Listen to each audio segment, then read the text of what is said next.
engine screaming, fists up tight, discord popping. Somebody said, get you some before we're dead.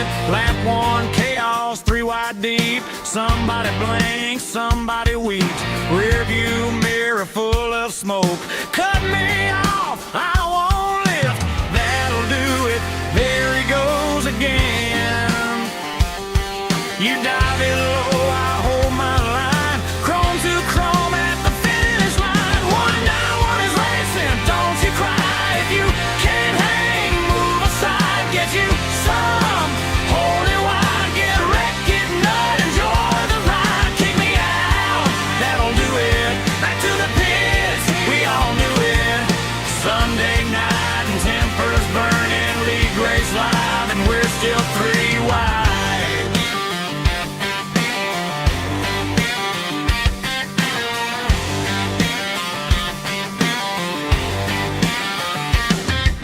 You wanna see my dog? Yeah, that eagle on my grill is boss. Talk is cheap when the mic is hot, but back it up when the track gets tight. Slide job sent from outer space. Net code, give it, net code takes. Somebody's yelling in the chat. Who drove through me? Imagine that. White flags flying, hearts beat fast. One more corner, don't lift that gas. 191 is racing, don't you cry. If you can't hang, move aside. Get you some, hold it wide. Get wrecked, get nut, enjoy the ride. Kick me out, that'll do it. Back to the pits, we all knew it. Sunday night and tempers burning. League race live and we're still 3 wide.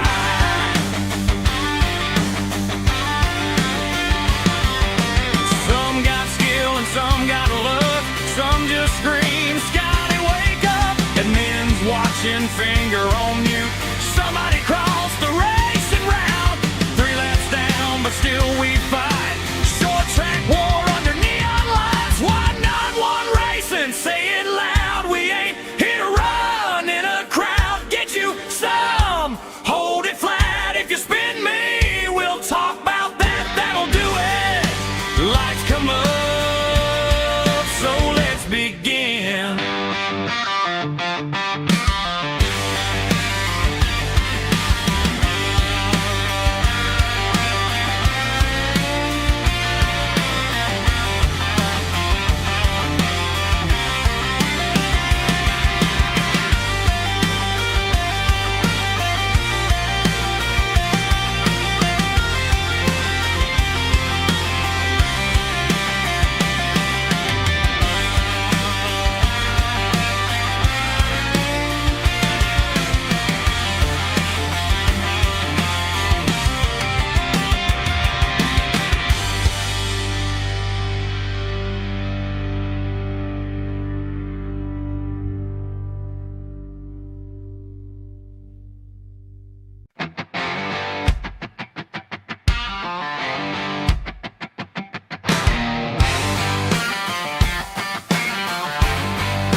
Green flag drops on a Sunday night. Engine screaming, fists up tight, discord popping. Somebody said, get you some before we're dead.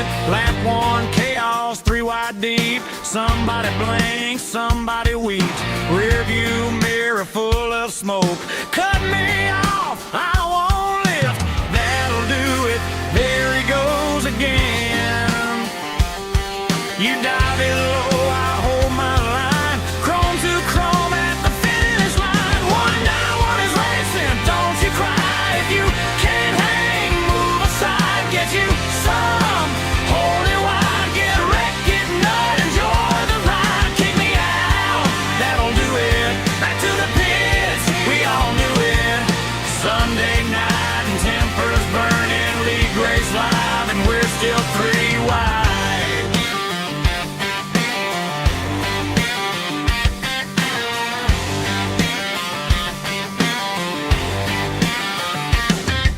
You wanna see my dog? Yeah, that eagle on my grill is boss. Talk is cheap when the mic is hot, but back it up when the track gets tight. Slide job sent from outer space. Net code give it, net code takes. Somebody's yelling in the chat. Who drove through me? Imagine that. White flags flying, hearts beat fast. One more corner, don't lift that gas. 191 is racing, don't you cry. If you can't hang, move aside. Get you some, hold it wide. Get wrecked, get nut, enjoy the ride. Kick me out, that'll do it. Back to the pits, we all knew it. Sunday night and tempers burning. League race live and we're still 3 wide.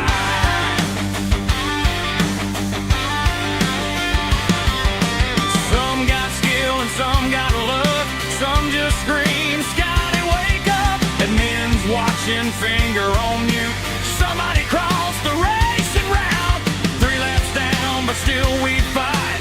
Short track war under neon lights. 191 racing, say it loud. We ain't here to run in a crowd. Get you some, hold it flat. If you spin me, we'll talk about that. That'll do it. Lights come up, so let's begin.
Green flag drops on a Sunday night. Engine screaming, fists up tight. Discord popping, somebody said, get you some before we're dead. Lap 1, chaos, 3 wide deep. Somebody blinks, somebody weeps. Rear view mirror full of smoke. Cut me off, I won't lift. That'll do it, there he goes again. You dive it low, I hold my line. Chrome to chrome at the finish line. 191 is racing, don't you cry. If you can't hang, move aside. Get you some, hold it wide. Get wrecked, get nut, enjoy the ride. Kick me out, that'll do it. Back to the pits, we all knew it.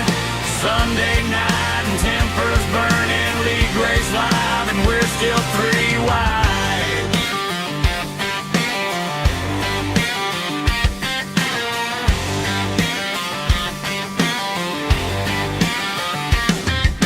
You wanna see my dog? Yeah, that eagle on my grill is boss. Talk is cheap when the mic is hot, but back it up when the track gets tight.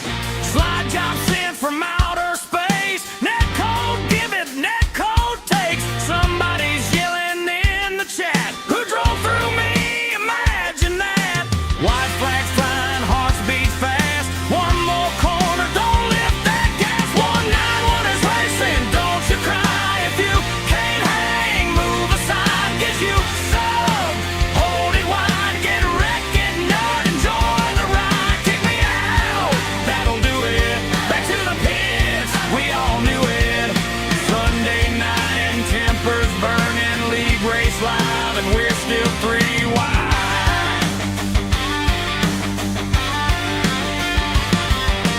Some got skill and some got luck. Some just scream, Scotty, wake up. Admin's watching, finger on mute.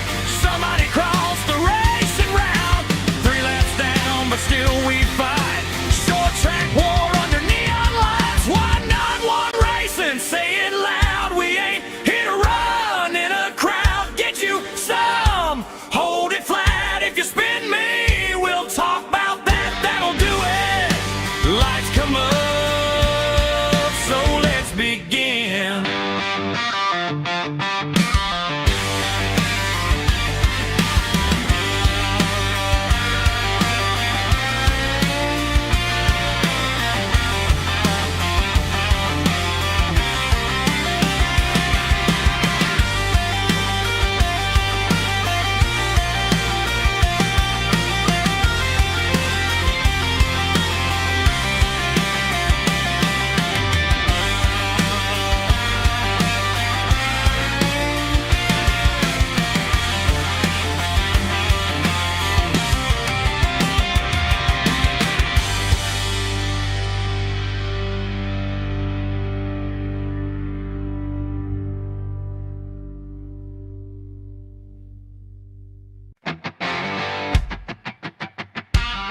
flag drops on a Sunday night, engines screaming, fists up tight. Discord popping, somebody said, get you some before we're dead. Lap one, chaos, 3 wide deep. Somebody blinks, somebody weeps. Rear view mirror full of smoke.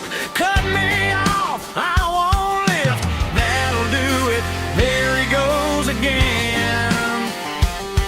You dive it low, I hold my line. Chrome to chrome at the finish line. 191 is racing, don't you cry. If you can't hang, move aside. Get you some, hold it wide. Get wrecked, get nut, enjoy the ride. Kick me out, that'll do it. Back to the pits, we all knew it. Sunday night and tempers burning. League race live and we're still 3 wide.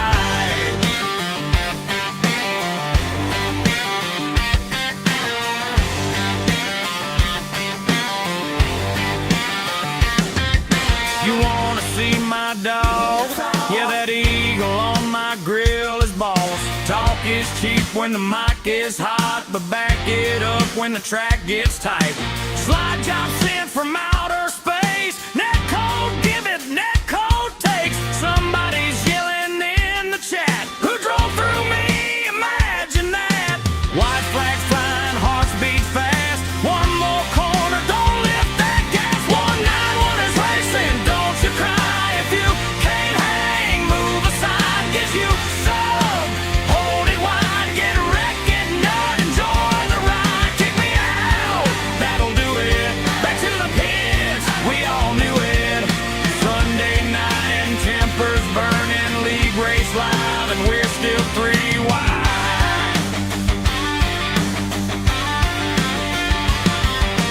Some got skill and some got luck. Some just scream, Scotty, wake up. And men's watching, finger on mute. Somebody crossed the racing route. 3 laps down, but still we fight. Short track war under neon lights. 191 racing, say it loud. We ain't here to run in a crowd. Get you some, hold it flat. If you spin me, we'll talk about that. That'll do it. Lights come up, so let's begin.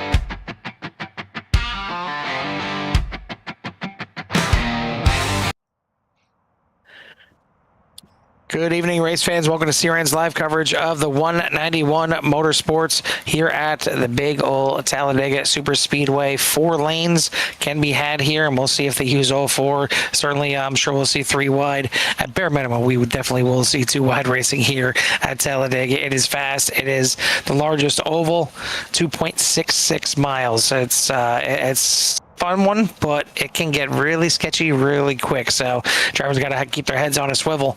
Carl Hemworth joined in the booth by Jimmy Covert, and a little bit here by our in-race reporter as well. But Jimmy, back here at Talladega, ready for some super speedway action.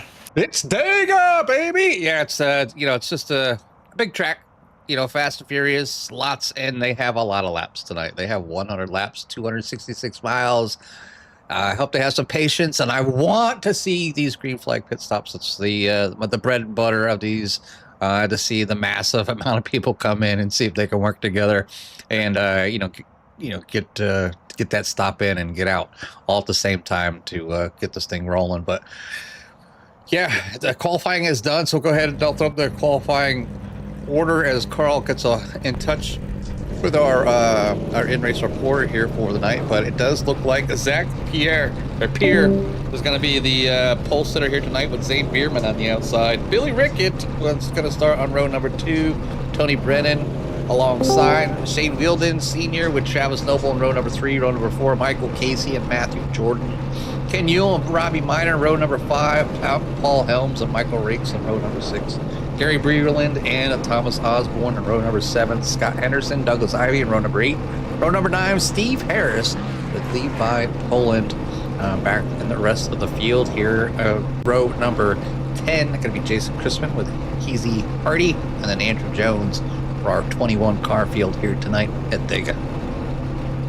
Gonna bring in our in-race reporter here tonight, and tonight it was going to be DJ, but he unfortunately is not going to make the race tonight, so we got a backup in plan here, and that's the 18 of Michael Rakes. Michael, welcome to the booth here, and your second time joining us after talking to us at Iowa, but here at Talladega, definitely a different monster, certainly different than you guys had to deal with. I believe you're on one of the Spot 24 teams over this weekend.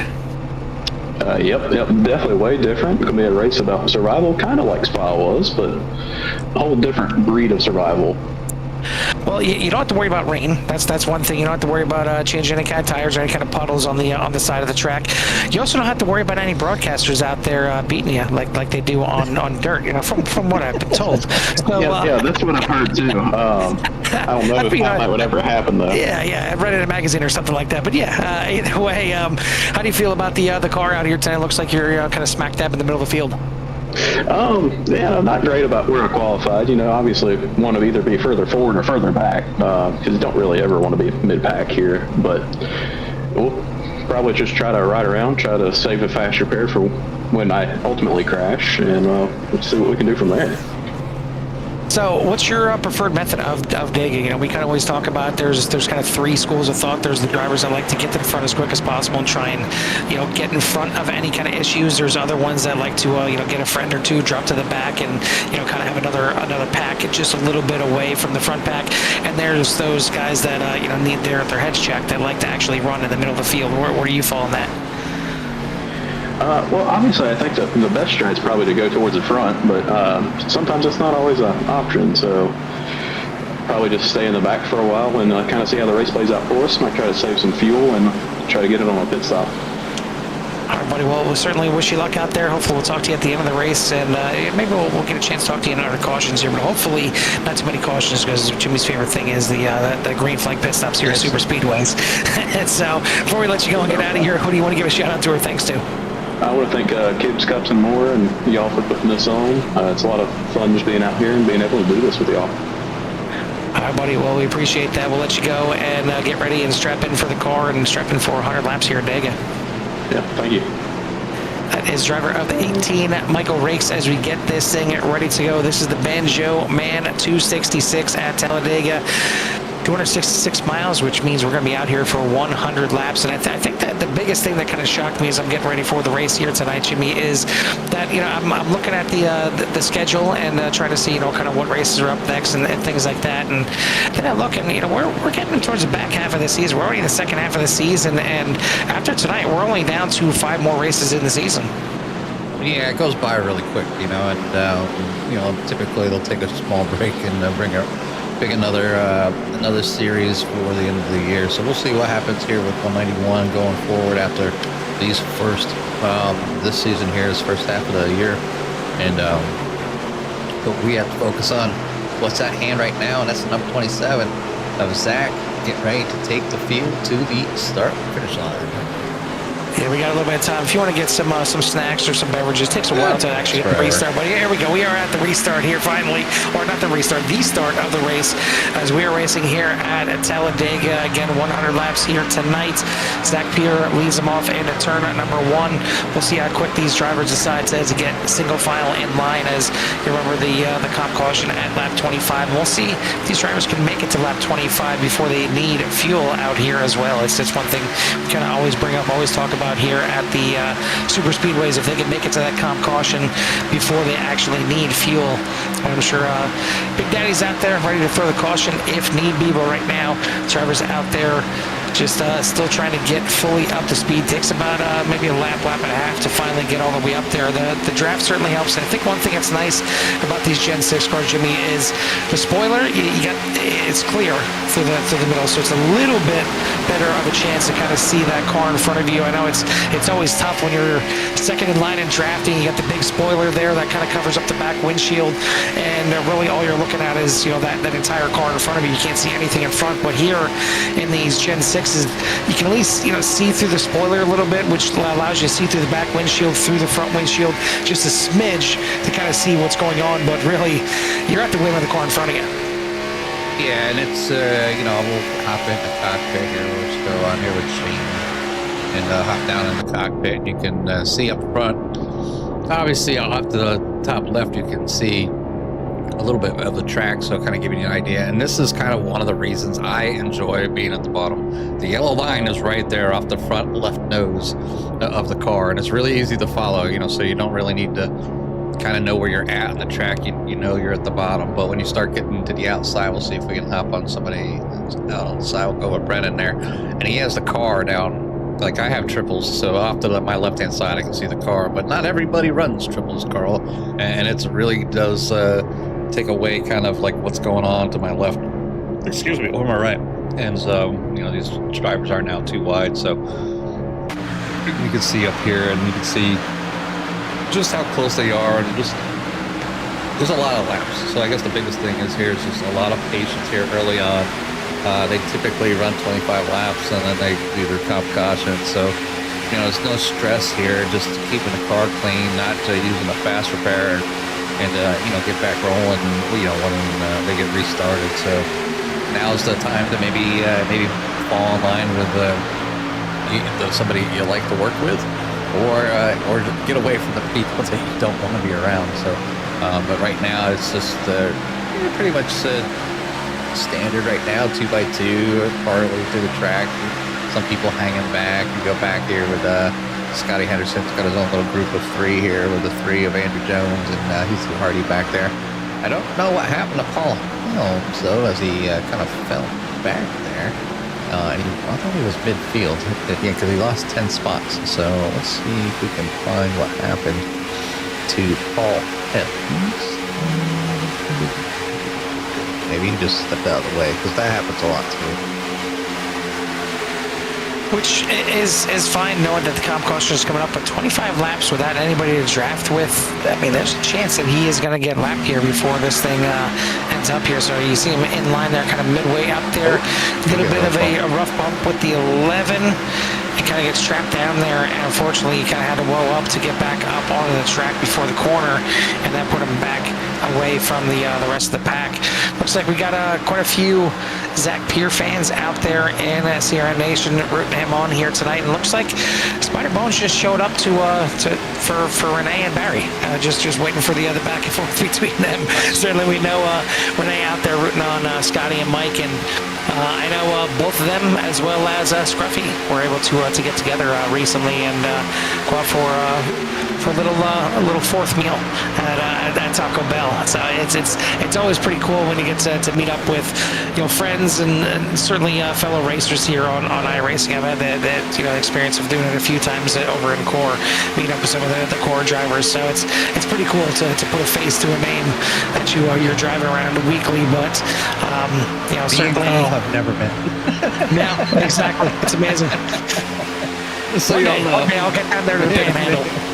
That, or I do when I come home to PA, I need to stop on by, because my home from where Carl's at is probably an hour and a half, maybe 2 hours max, I would say, but it's not too far at all up to Wilkes-Barre. A lot closer than 15, 16 hours you are right now. Yeah, that's a long ride. I drove home once from here straight through, and it took me about 18 hours. So it's a haul, and I did it right after work, which was ridiculous. I should have never done it. It was the tiredest I've ever been, and I did. It was for a good cause, as I went to see my aunt before she passed away, and I did get the chance to see her while she was still here. And then after I visited for a while, I went back to my mom's house and just lay down on the spare bed, and I was out for hours just trying to get some much needed sleep, because I was starting to get in that phase where you start feeling ill and just your body's just shut down and just you need to sleep. So don't recommend it to anybody. Don't go over that 24-hour mark if you don't have to. Back in my Navy's days, it was a common thing, and I don't recommend it. But it can pay big tolls on your body. But big tolls right now. It's still Zach here up front with Billy Rickett pushing him over here, along with the number 20 of Shane Yilden. So doing a good job down on the inside. All the Mike Casey fans back in 7th currently. I'll go ahead and throw the tower up. They shift around a lot, and I know sometimes maybe the counter on the top doesn't quite get there as fast as you want it to. But there is only 21 drivers, so it's not too bad of a wait. But live right now is where everybody's at. And I guess I could go ahead and put their games up here. So you can see what people maybe shifted around here a little bit for you. Give you some information, how they're moving, where they're at. They're sitting in the pack. But right now, got a good bunch of them all together, all the way back there to the number 23, which is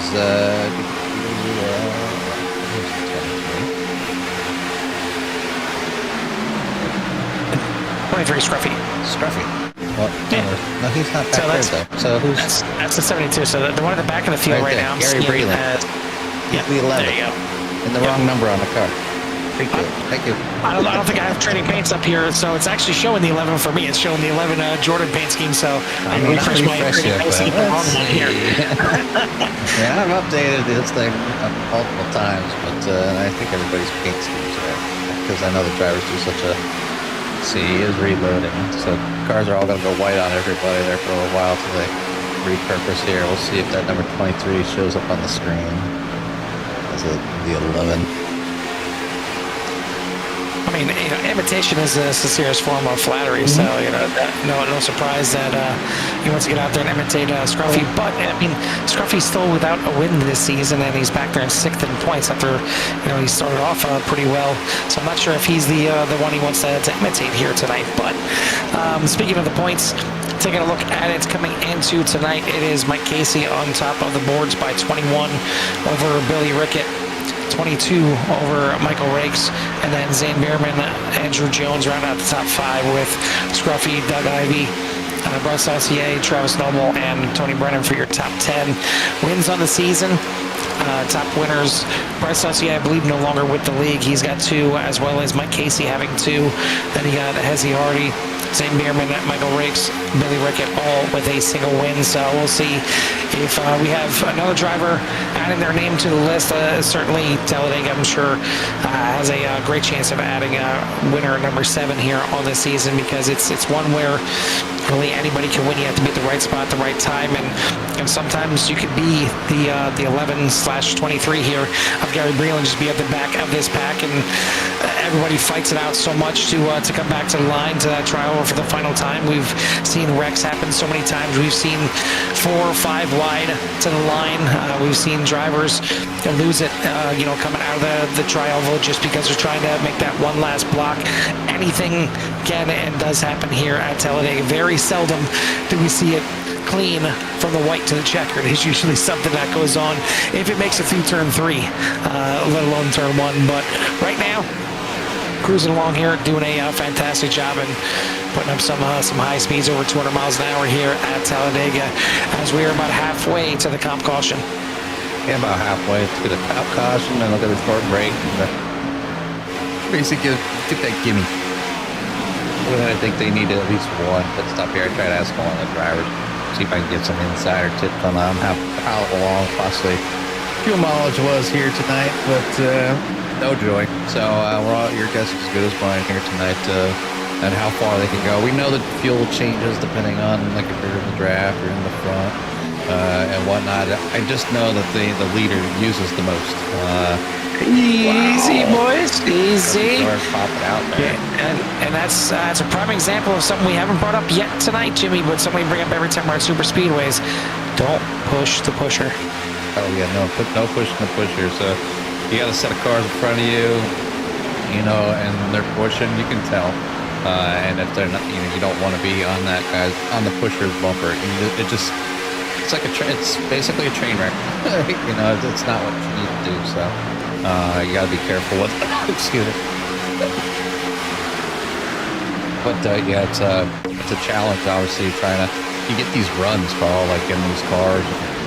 We'll hop on board here with Robbie Miner on top, and on the bottom, and you can hear the engine going, obviously, and you should hear him lifting slightly going into the corner, so he doesn't have to use as much gas, and not give him some time not to be right up on that back bumper. He's in the draft. The draft sits right around 1 second or so. 1.1.2 is usually okay, but you don't want to break that 1 second rule if you're in the far back trying to stay with the group. But if you're up like Robbie Miner is here on the back of the 18, this is plenty close enough. You can chill there. You get to the corner, you just lift a little bit. Your car won't slide up the track at all. If you're all out, you're going to drift up the track just a little bit. Daytona's not as bad. Talladega is not as bad as Daytona. Because the corners are a little bit bigger, but but you can save that car from drifting up into the other lane. I know you can't quite see it here from Robbie Miner's point of view here, sitting on top, but out to the outside he has company. So if I jump or I came back here, you can see the number 98 on the outside. So that's what Robbie's having to deal with here, just trying to stay down. He doesn't want to drift up. They have about a car and a half right now, but in the corners you'll see how they come together. And when those cars come together like that, that's when the net code could come into play. That is when you both go too far and you slap doors, and you can cause a big incident. There's plenty of things to try to mitigate those here. And right now, drivers are just having fun right here at lap number 16, and caution flies. I see. Looks like Ken Ewell, Gary Breland, both with a meatball flag, and you see it right there. And one of the 23s, the 11 version, looks like right there. You see a bump just off center from Ken Ewell heading into the corner. Somehow, looks like Bierman did not actually get contact there. Looked like the 11/23 got into him, but I don't know if that was a big correction right there from Gary Breland, or if it was net code contact with a 65. But same thing, surprised he didn't get involved. But you see heavy impact there to Gary Breland. Looks like Ken Ewell also grabbing a meatball on this one as well. Big impacts for both cars, and we'll have a caution before the comp caution here, and then I'm sure. Well, I'd like to say I'm sure, but then again, I don't know. We're about 9 laps from the comp caution. You got to come in at least for fuel here, I would think. Maybe you come in for fuel and tires, and then when the comp caution comes out, you just come in for fuel to kind of get yourself some track position after the comp caution. I don't know. How would you handle this, Jimmy? Well, if I know the comp caution's coming out at lap number 25 and I have enough fuel to get there, I'm staying out. If I'm up front. Now, if I'm in the back, I might top off. And that way, when I come in, I got a shorter amount of fuel, and I should hopefully be able to pass the drivers that are taking fuel then. Talladega is not a track that you necessarily need tires, so you don't have to waste that time there if you don't want to. But yeah, I think if I was in the back, I'd probably top off just to top off. But if I'm up front and I was kind of comfortable up there and I have enough fuel, I'm staying out. Let's see what these drivers decide to do. It looks like about maybe half of the drivers coming into the pits to get some kind of service done. Zach Peer, Doug Ivey, Billy Ricketts, Shane Wheeldon, Mike Casey, Matthews, Griffey Jordan, Tony Brennan. Looks like Tom Osborne, Zach Henderson. I'm all over the place here. Scott Henderson, as some of these drivers are just sliding through the field because half of them pit, but all the ones that I just mentioned, and Hezzy Hardy and Paul Helms, those 11 cars deciding to stay out and not come into the pits, and just liking that track position to roll into the comp caution here. But the other back half of the field all in for at least fuel. Looks like some of the drivers taking tires here as well, so maybe going more the option of what I mentioned, getting tires and fuel now, and then maybe only getting fuel at the comp caution. Obviously, Talladega not a track that you need tires, but if you're out there for double or triple stint of tires, you get new ones. You can feel the difference. You may not feel while you're out there, but it's got quicker grip. It's got it's planted. It's a little more glued to the track with those fresher tires. Yeah. And that dancing around doesn't happen as much. Yes, I agree with that. Obviously, with some fresher tires, you can move a little easier, but not necessarily a thing needed for like passes and whatnot. If you control that stuff, the wear is so minimal on the tires, and you can see Ken Yule taking some let the crew repair his car. So obviously some damage there on the right front of his vehicle, as the tire is still exposed. If he's tucked up in the draft, you won't have to worry about it too much, but he's going to have to leave here shortly. Right now, they're coming out of turn number 4 down the straightaway, so we should see the his car, the number 19, break away here soon, I would imagine, so he doesn't go a lap down. But he would be the only car lap down, so he would be able to come in and get the lucky dog. As if he wants to wait that much more time, and it does, the pace car is still out there and he is in there, so it might be a decision here by Ken to just kind of let the crew fix the car, and they are coming by here. If you look at the track map there, they're just coming by Ken Yule now and about to cross that red stripe there on the track map. So yeah, Ken Yule's going to go 1 lap down here trying to get the car fixed by the crew this time, Carl, without using a fast repair. Yeah, I think really what the big problem was is that typically I think Daniel Pinkston clears the meatball flag portion of it and allows drivers to decide, kind of how much they want to repair for the damage. But unfortunately, I don't think Ken's was cleared. I'm not sure if he towed back to the pits or if he just got there before Big Daddy realized it.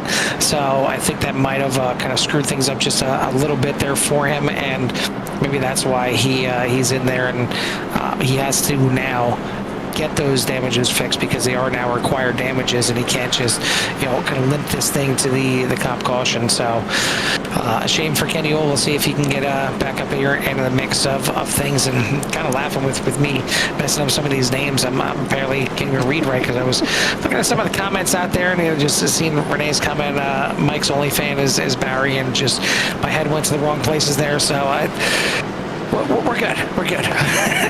To keep this thing rolling here along. I want to thank our sponsors out there, Beyond the Edge, Kim's Cups and More, and One Vision EMS and Transports for everything that they do here for the league. And big shout out as always to not only Mike Casey, not only Daniel Pinkston, but all the admins and the people behind the scenes here at 191, because it's a job that's not easy for just one person. It's not easy for 5 or 6 sometimes. So admins and everybody else that help out a league are definitely well needed. But we are lights out here on the pace car. It's time to get this thing restarted, and we'll have a little 5-lap shootout here before we get to the comp caution. Yeah, quick down and dirty here. We'll see how hard they decide to race it out here for this few laps. And this could be the case where somebody in the back to see how much track position they can gain. We might see some heavy duty racing here, Carl. We'll see. As 5 laps is actually quite a bit of time here at Dega. As you know, obviously 2.5 miles, so got 10 miles to kind of figure things out and to see how much they can make their cars move in just a few laps. Yeah, not to incentivize crazy driving leading up to the comp caution, but maybe an idea for these guys, since they have the comp caution every time, make it a little bit more worthwhile to get a little racy before that 25 laps hits, is maybe throw a little extra bonus points out there for the top drivers. Maybe 3, 2, 1 for first, second, and third, or maybe pay out the top 5 finishers or something like that. Just a few extra bonus points to lead at the comp caution. It certainly spice things up, but I don't think these drivers really need too much to spice it up here. They don't mind battling and saying that they let out the comp caution, just get a little early race bragging rights, and we've seen more often than not when it gets a little closer to that cop caution, is sometimes when the drivers will decide to have a caution of their own, just from some kind of crazy move. As you see right now, looks like Rakes kind of getting held out there on the outside, the middle line rolling very nicely there for Bierman and for Breland as they work their way back up through the field. But now maybe the outside line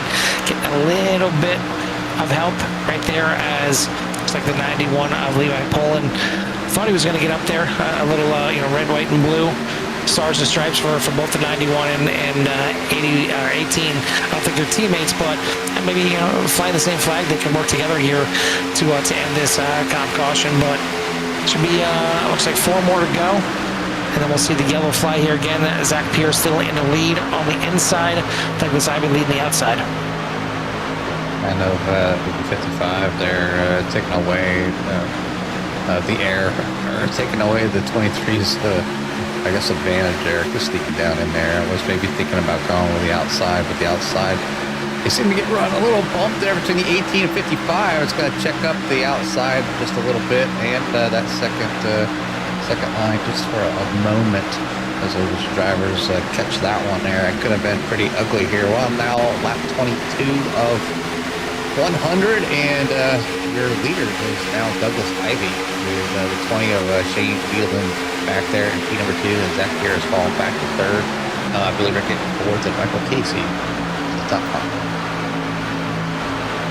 I thank everyone out there for tuning in, and as always, we ask you to hit that subscribe button and get in touch with everything that CRN has to offer. And go ahead and hold that thought, as we are going to have that caution that we mentioned here, as looked like the middle line there for Zane Bierman. Not sure if it closed in on him or if he just made an aggressive move, but yeah, you see him right there on the inside. Nope, never mind. Here was our ugly friend, Mr. Netcode, and the 55 and 83 get together there. Nowhere for Rakes to go. Looks like even the contact between him and the 83 was Netcode as well. And then the 91, 98 getting caught up in this one. 134 in here late. He was trying to woe up, but still gets into the back of the 83. So a few cars wrecked up in this one. And I would think this may end up being our comp caution here. I'll take us right to it. Michael Rakes looks like he's the only one that leaves this one with a meatball. We'll see if that gets cleared here or not. And I'll get word from Big Daddy to see if this is officially the comp caution. I would say yes. I'm pretty good about that, Carl, getting close to that time and considering it a comp caution, so they don't go out there and call it anyways. I mean, we're on lap 24. This time by would be lap 25, so I can see them counting this one here. It's real close to that window. Just one lap shorter, and then we'll see a ton of people coming in here and taking the pit stops they need and fuel and stuff. And I think we're going to see a mix-up of the drivers a little bit, because some drivers already took fuel, so some need to take less. So things are going to shift around. So I'll put up the timing tower here so you can see kind of where everybody's at the moment. And then when they come into their pit stops, you'll see how it all kind of comes out. So, but Ken Ewell looks like everybody is on the lap. We hit this gap thing. Ken Ewell will get his lap back, so he'll be able to stay out and make his way around. So I would come out. Well, maybe he doesn't want to.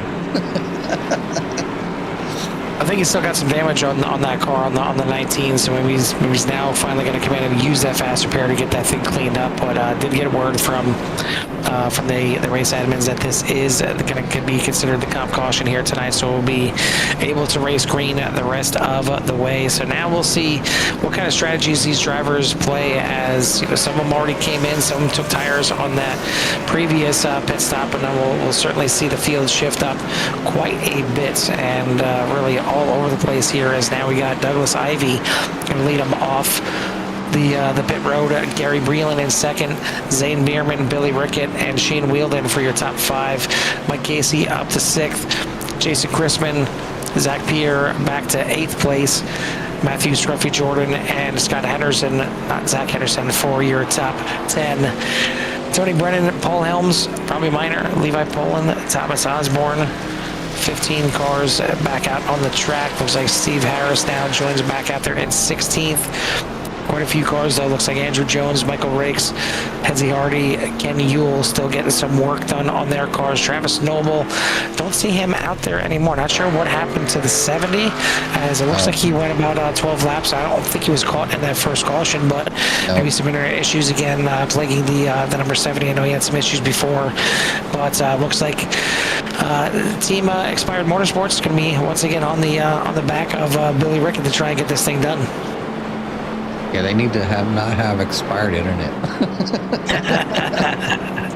Too soon, Jimmy, too soon. Okay, too soon. But unfortunate for the 70 of top Travis Noble.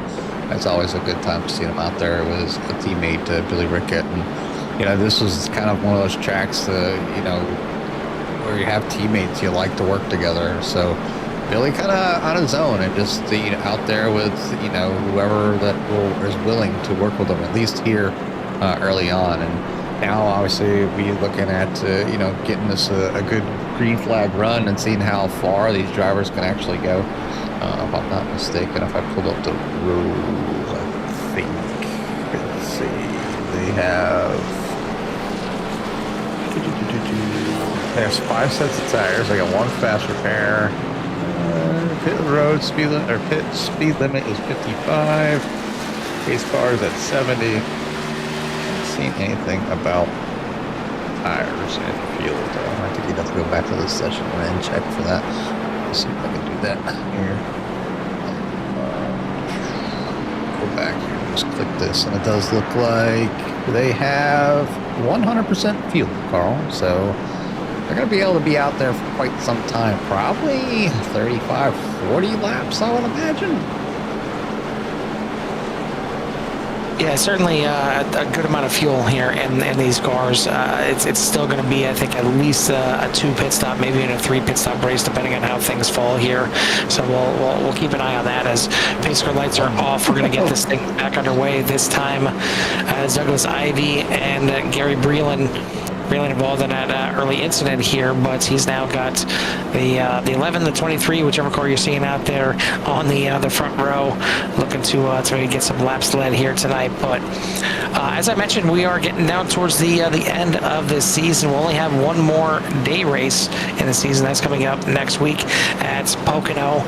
And then the rest of the races will be night races. We'll have the throwback race at Charlotte, Homestead, Daytona, and Las Vegas will round out the season. So coming up down towards the end here, no more holidays and no more off weeks as well. We are straight through to the end, as we'll have Pocono and Charlotte left here in July, and then the first 3 weeks of August will be the Homestead, Daytona, and Vegas finale. But it's time to get these drivers back underway.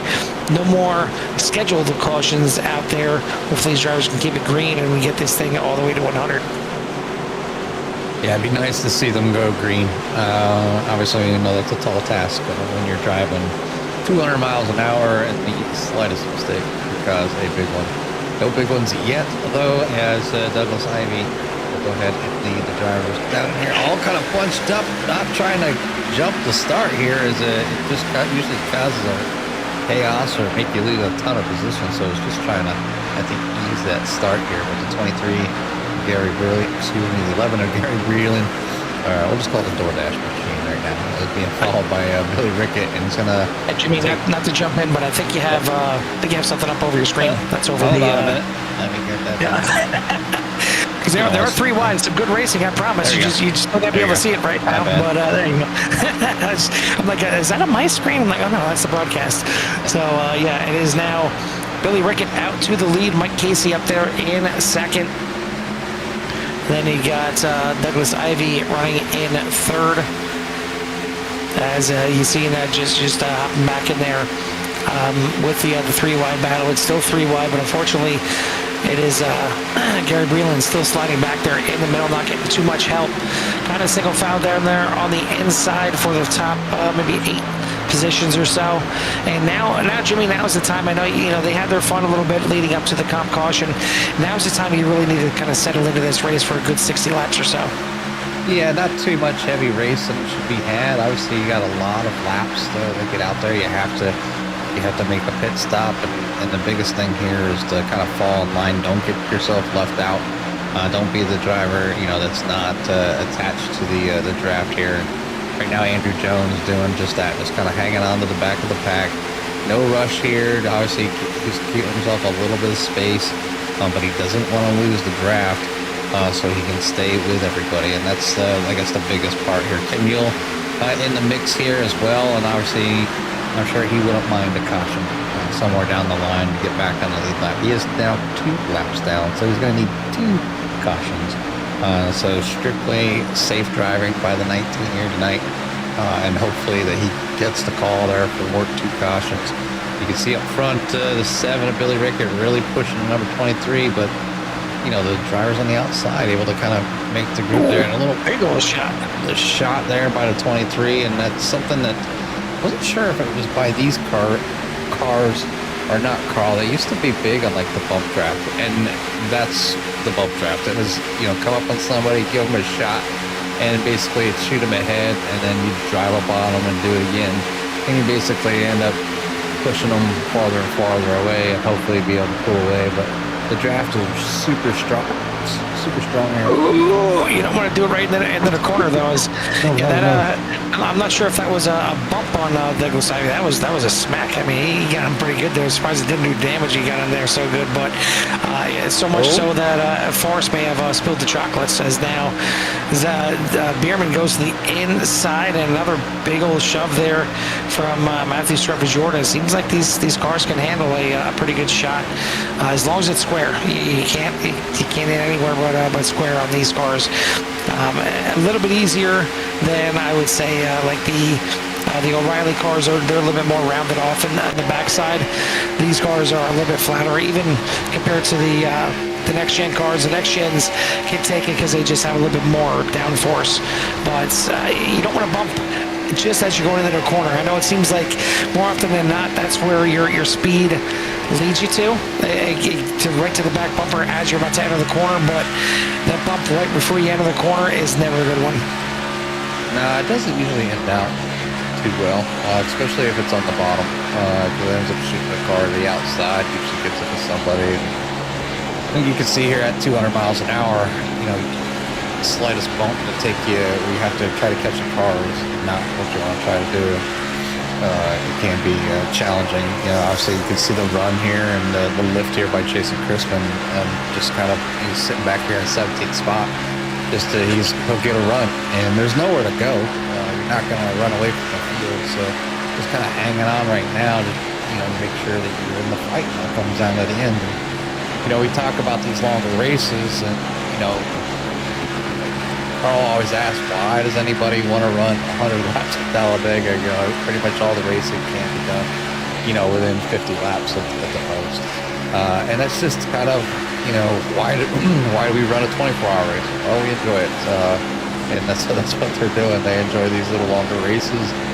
They enjoy the anxiety that comes along with sitting here, the adrenaline that gets going, the white knuckling, the hold your breath, the moment to have the Daytona or the Days of Thunder moment with smoke flying around and driving through it, making it through. It's always, it can happen. It has happened. We've seen people slide by some serious wrecks, but typically, big wrecks at fast with fast speeds. But the inside line now kind of well put together at the moment, and making things happen here. So a few drivers kind of poking out. You can see the run here Crispin has at the let up there, so he doesn't get into the back of the 18. Does a fantastic job, just kind of holding his own, stay in that draft. And you're going to see a lot of jockeying around and some big moves here and there. But right now, they just need to be safe. That's why I'm at 33. Zane Bierman is now your leader with the 7 of Billy Rickard. Michael Casey's up to 3rd. Zach Garrett has fallen back to 4th. Shale Wheeldon is in 5th.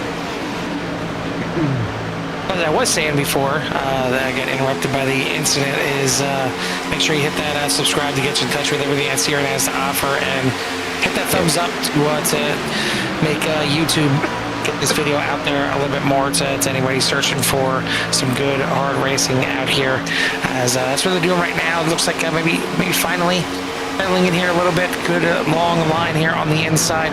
Just a few stragglers here on the outside with Douglas Ivey, Gary Breland, Tony Brennan, and Ken Ewell.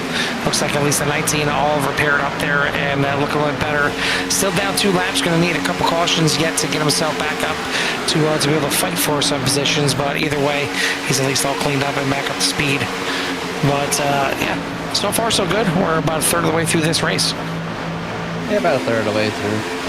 You know, they're doing a fantastic job right now. Just a few drivers just maybe not able to get down in that single file right now and just feel comfortable sitting out there. I mean, there's drivers that like a little higher line through here. It gives them the, you know, a little bit of more mobility. If somebody, you know, comes off the yellow line, they're not in a spot where they get collected or anything like that. But maybe a little, that's good. Too wide here is not sketchy. It's when we go forward, though. Yeah, and I'm sure we will. As racing, these drivers have been around. We've already seen 3 wide a couple times. I don't think 4 wide is out of the question. And you can do it here at Talladega. And we mentioned it's to me a lot easier of a track than Daytona. Are they both big super speedways? Yes, but it's amazing how much difference 16/100ths of a mile can make when you're just flat out. You're not using the brake at all, other than coming into the pits.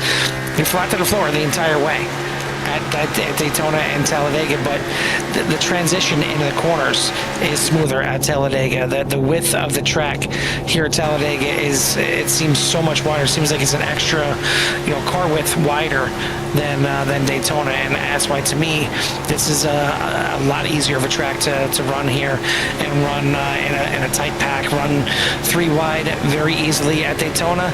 Sometimes 2 wide feels a little restricting out there. With 3 wide here can easily be done, and we have seen 4 wide. We've seen 4 wide make it around an entire lap somehow. I don't recommend it, but it can be done here at the big Talladega Superspeedway, as we are here once again for the Banjo Man 266 here at Talladega, 266 miles, as we are cruising along right now. And at the front of the pack, it is Zane Bierman still leading the way. Billy Rickett right there in second. Mike Casey in third on the inside. On the outside now, trying to lead a charge, Thomas Osborne, Gary Breland, the 2 cars in line. But Zach Pierre now slides up to 4th place. Shane Whelan into 5th on the inside line.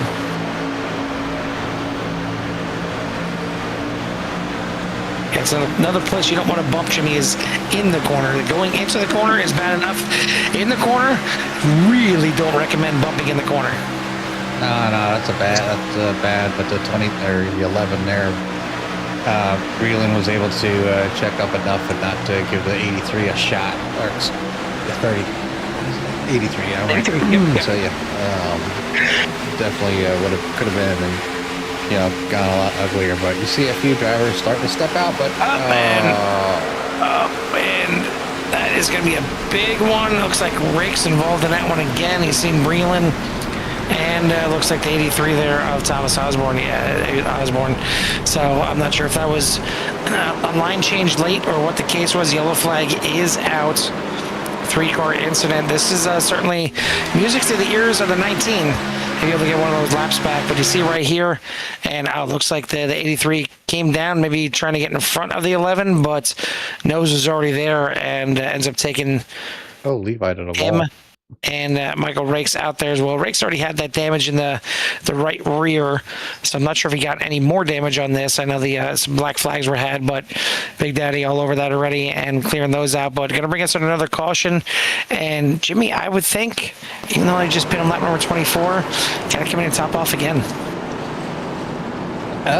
Some people, that's their strategy. You know, will it go green the rest of the way? I don't know. Can they make it the rest of the way? Don't know.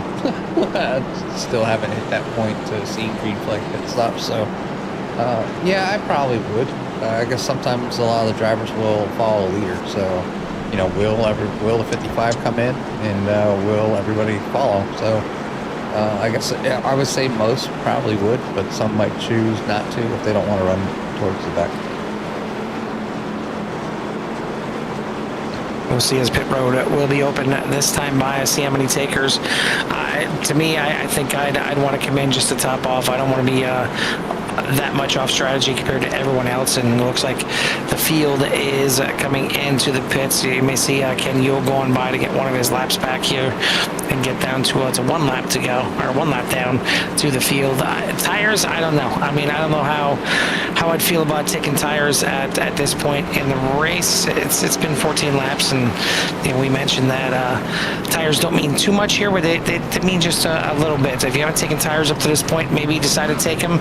Zach Pierre blows through his pit stall there just a little bit too much, but I would think a lot of just fueling only on this pit stop here, since we're not even at halfway. The drivers only have 4 sets of tires in the pits. Looks like some more drivers blowing through their pit box. I don't know if we need some speedies right down there, so somebody spilled some oil, but looked like Stephen Harris blew through the pit stop there as well.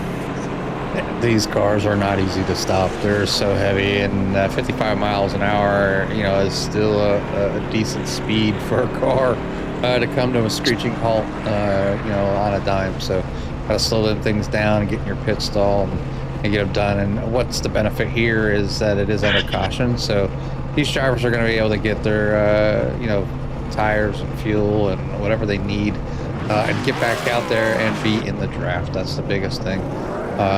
We talked about Ken Yule, and he's out there kind of buzzing around. So has he not got the lucky dog yet? I mean, he should have. I'm still showing him as 2 laps down as well. I don't think he got involved in that incident there. Yeah, I'm not sure why he didn't get the lucky dog here, at least get around there. I mean, I know there's a few cars that well, did he come into the pits is the question. He came in on lap number 37. So maybe he was involved in that wreck somehow, that we just missed it because I was right around when the caution came out. So maybe Ken Yule not getting the benefit this time, and he'll still be 2 laps down, as we should be doubling him up this time by. It stinks. And if I'm laps down, I'm in a lucky dog position. I want to try to get that, and obviously it does look like Gary Breland is going to set this one out. There's 1 lap down right now, so the 11 maybe parking it for the night crawl. Maybe already used up the fast repair and had nothing for it. It does look like Harris does make it out of the pits just in time, and we'll have to hightail it around 2.5 miles to get to the back of the field here. But up front is going to be Zane Bierman on the restarting us with Michael Casey and Billy Rickett, Shane Wheeldon. Paul Helms enters the top 5 range, and Jason Christman, Zach Beer back at 7. Scott Henderson has made his way up towards the front as well at 8.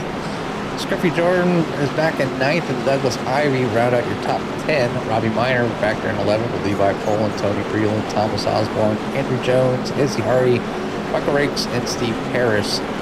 We've got a few drivers in the back. Ken Yule still back there as well, but it does look like we have 2 drivers out, the likes of Gary Breland and Travis Miller.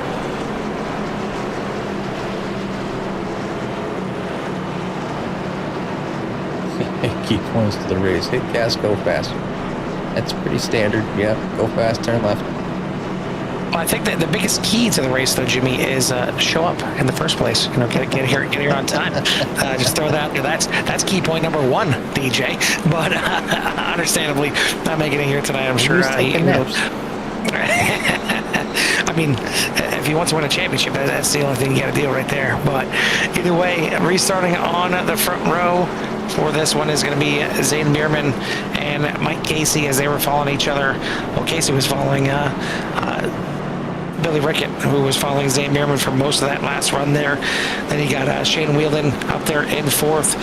Paul Helms, Jason Crispin, Zach Pierre, Matthew Scruffy Jordan, Scott Henderson, not Zach Henderson, and Robbie Minor for your top 10. As pace car is in, it's about time to go back to racing here at Dega. The pace car makes its way down into pit lane. The drivers working their way down to the restart zone, which seems forever sometimes. As they're waiting to come down to reach there, and they're still going, and now they're entering the what's that? The United Rentals. United Rentals, but still under caution. Yeah, looks like pace cars are going to come back out. Not sure what happened here. So we'll have one more pace lap here and try and get things figured out. Not sure if some drivers were in the wrong positions or what the case was. It looks like, yeah, it looks like Gary Breland may be done for the night. I think he was involved in a couple incidents now, and he probably did use fast spare on the first one. This last one, I don't think he was damaged as much, but any kind of damage at Dega is certainly amplified. You don't want to have any scrapes on the paint. It would slow you down here. I mean, certainly if you're in the draft with a damaged car, you may be able to hang right behind somebody, but you pull out to make a pass, and it's like throwing up a parachute. It's just gonna blow you right back. You're not gonna be able to make a pass. So I mean, your best case scenario would be still finishing second, which isn't a bad thing, but yeah, that could be why the 11 has retired here for the night. But we're going to get this thing back underway one way or another. I'm not sure what the case was on this one, if it was maybe itchy trigger finger again, but I mean, I didn't even see that the yellow was thrown again. So this is kind of a strange one. Let's see.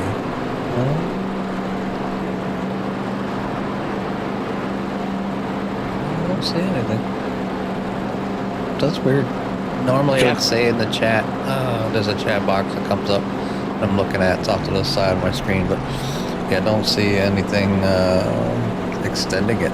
So that's kind of unique. Hopefully it's not some kind of bug here, and then we're going to have issues to the end of this thing, but we'll try this again. Pace car, once again, will be off, and we should be good to go at the United Rentals restart zone this time by. Zane Bierman will control it, but as we mentioned so often here at Super Speedways, now it's not a good time to get a good restart. Now you just want a nice, even restart. Maybe even drag that brake a little bit. Make sure you're not jumping out there way ahead, or you're just going to get steamrolled.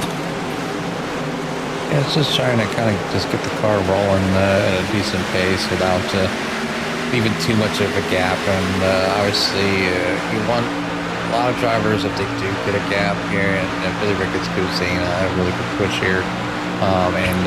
Mike Casey does have nobody behind him, but plenty of a gap there to fall down in front of number 64, Paul Helms. So that works as well, but sometimes that leader will get a nice little jump. The outside gets a nice start, and then you kind of go up and you take away their momentum and then fall back down onto the inside line, but not needed here. We're going to go back and take a look at the number 23 of Matthew Scruffy Jordan. Decides to go to the outside with Robbie Binder in number 53. Right now, this is a two-car duo trying to make up some time and get up towards the front. You can see the 27 Zach back there. Just a little bit out of touch. They can't get that. They need a little more cars, excuse me, on the outside to kind of get this done. Still not at the halfway point, as we still got 57 laps to go here in this race, and still in line for maybe one of Jimmy's favorite things, the green flag pit stop. There still should be at least one more pit stop in this race. Hopefully we can get that thing done under green. Hopefully we can get the rest of this race done under green, as it's fun to see these cars out here going 200 miles an hour this close to each other. We're bumping and banging here as well with the runs being had by the huge draft of these cars. It's a shame that we have to go to the super speedways to see the draft package really work this well. I'd love to see the draft package work better on some of the intermediate tracks as well. I know it's not that long on the straightaways, but even at like a Charlotte or a Texas or something like that, to have a little bit more draft come into play. Yeah, there was a time where the draft used to be a lot stronger and a lot of the racing, and iRacing toned it back. I know especially the GT3s, the draft used to be a monster. You could be like 1.2 seconds back and it would just slingshot you by. Especially Daytona. You want to talk about shake and bake on some GT cars, or even any of the oval cars. It was really, really strong. So they did tone it back just a little bit, so those days of having that massive pool is just not there like it used to. And kind of think about it, just like this weekend, CRN put a team out to the Spa 24. We did get a chance to leave a few laps, probably around 50 or so, the 600 that were ran, and we ended up finishing back in 7th as we had we talked about, Netcode. Well, Netcode paid us a visit. It was from, I can't say a fellow countryman, but our competitors, obviously a China team, as we were going for a pass, and Netcode just kicked the car out, got our two cars together, and we suffered more damage than them, but we're never able to recuperate, but we were so far ahead for so long, we were able to kind of still stay in that top 10. Trying to put up a battle and a fight with 5th and 6th. The two cars finished 5th and 6th. Fended them off for about 3 laps. Got a shout out over the radio from the other teams about they enjoyed the battle. And it was one of those things where, given room, with GT cars, racing through corners, being able to take them,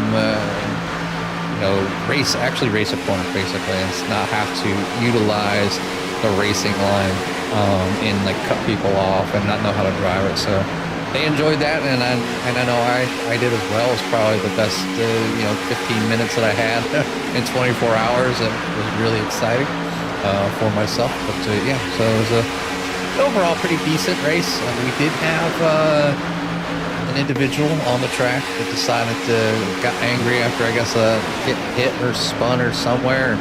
Decided to wreck a bunch of cars at the field, and it was pretty massive. So it's I out heard there. crashing out, but he crashed out and then made sure he crashed everybody else out. Yeah, he was brake checking people in spots he couldn't avoid. He was backing up into the track. It was pretty bad. Good enough to make YouTube. So and took out a lot of pretty decent drivers, in the process. So 2 years in a row, Carl, that somebody at a Spa 24 has had a bad case of road rage and ruined a lot of other drivers, time at this track. So I'm sure they'll receive some sort of ban. I don't know how permanent it'll be, but I'm sure he'll get some sort of hefty ban there after iRacing reviews and sees what was happening there with that team. So. But we're going to be going to shift focus back here with this race here as well. Lap number 49, Zane Bierman leads the way with Billy Rickett, Michael Casey, Jason Crispin, and Paul Helms in the top 5. We're going to take this time here now that they're at the halfway mark. Give you all a little bit of love to hear.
Sights and sounds here from the 191 Motorsports at Talladega Superspeedway as under caution here again, about ready to get this thing back underway with 40 laps remaining.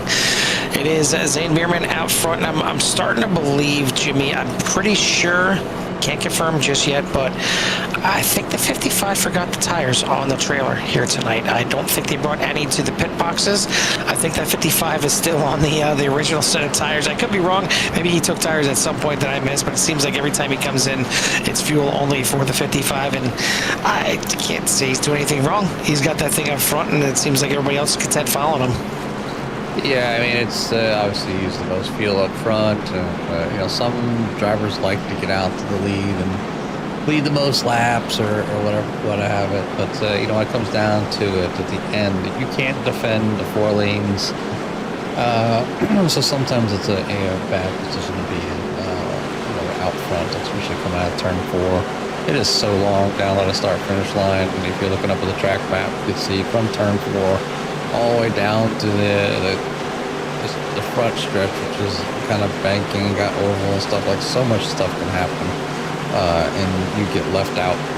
You're usually the first person nobody's going with, so they're trying to get around you.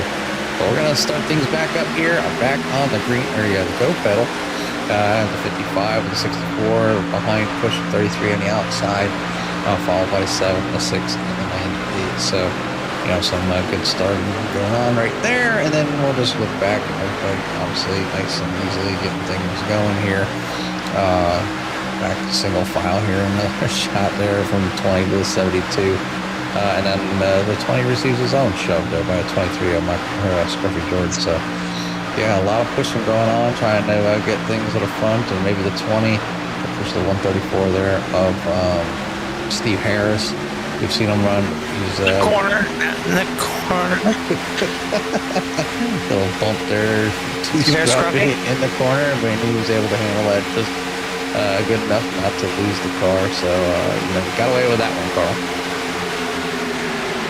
Yeah, for now, it stays okay. It's definitely, we've seen a couple of times now bumping in the corners, and even right there, it's almost more of a push in the corner. It was smooth enough that it was okay. It can be done. Doesn't mean it should be. It doesn't mean we should see these drivers doing it, especially this early in the race. I know it's in the back half of the race, but we're still, you know, just under 40 laps to go here. It's a long way yet in this race. Very well may see one more pit stop yet. Not sure exactly what the fuel mileage is. Could be on the outside edge of it right now, but we may be in it right now because we are under another caution here on the speedway as a 20 Shane Wheeling gets taken out of this one. Let's see what happened there exactly. I'll go back and take a look at the 20 and 3 down. Oh. A little bit of net code. They may make contact eventually anyway, but definitely between the 23 and the 20 on this one gets the 98. Jason Chrisman involved. Really haven't talked about Jason too much here tonight, but he's going to do a little lawn maintenance here across the infield, and as will the 20 going backwards here. Going to be on another caution.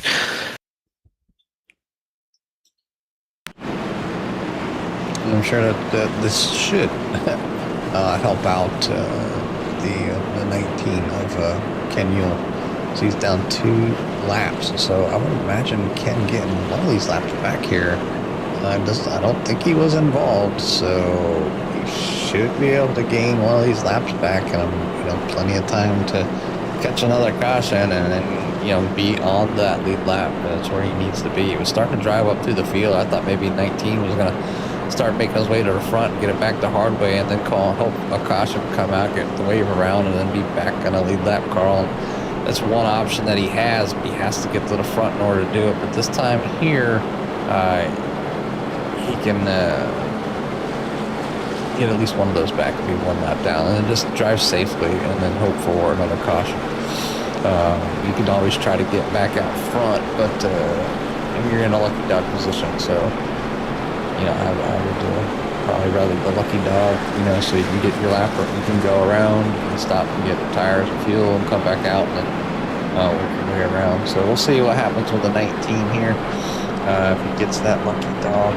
But right now, Zane Bierman, not as many people going in, Carl. So we got the likes of Billy Rickett, Douglas Ivey, Tony Brennan, Michael Rakes, Levi Poland, Jason Chrisman that was involved. We got the 20 is coming in as well. Keezy Hardy and Andrew Jones. So, you know, is this a strategy for some of these drivers to make it the rest of the way without having to come in the pits at all? It could be, you know, and you know, Zane Bierman leading out front could be the driver that might find himself just on the brink of maybe not having enough fuel. But we don't know that window because we did not get to a green flag stop. So as long as they keep having a few cautions here and there, Zane might just be good enough to go all the way. Yeah, I gotta imagine though with you know, with Billy Rickey coming in there on that pit stop there, giving up prime position, being up there in the top 5 for the longest time, and the fact that he left the track to come in and get some more fuel in at the number 7 leads me to believe that, you know, he thinks that either he was just short or maybe he realizes with this caution, if he comes in right now, he may be good to go all the way to the end, because we're gonna be looking at about 35 laps to go. So Kenny will finally getting one of those laps back, and now only going to be 1 lap down to the field. So he's hoping for one more caution. I know we're hoping for a green flag the rest of the way to try and get this thing done and dusted. It's been a little longer here at Talladega tonight, as you know, cautions here at Dega stretch out the time of the laps a lot more, because you're not going 200 miles an hour on the track. You're going closer to 60 around the track pacing, and it turns those 48-second lap times into 2-minute plus lap times. So it stretches the race out a lot longer, unfortunately. But should be getting the green flag next time by. Should be the one to go, and we'll group them back up and get ourselves another restart. One more restart here for the night. We're on lap number 65 of 100. I'm just going back. Somebody mentioned that they like the 19's paint scheme, so I'm just giving everybody a little close-up love. So you can really see those cars out here tonight. As we work our way back to the field, each and every sponsor on the car. Appreciate you helping out your favorite driver, or maybe it's just your favorite team that you're on, or a favorite movie. There's all kinds of things out here. Even it could be just, you know, just sporting, you know, just standard Fords and stuff like that. But let's go ahead and give everybody that fair share of some of these nice looking paint schemes that the drivers have chosen for tonight. And we'll see where those favorite paint schemes finish as we start winding down. We're on the second half of this race, and yeah, so hopefully we'll get a nice green flag run, really knock some of these out.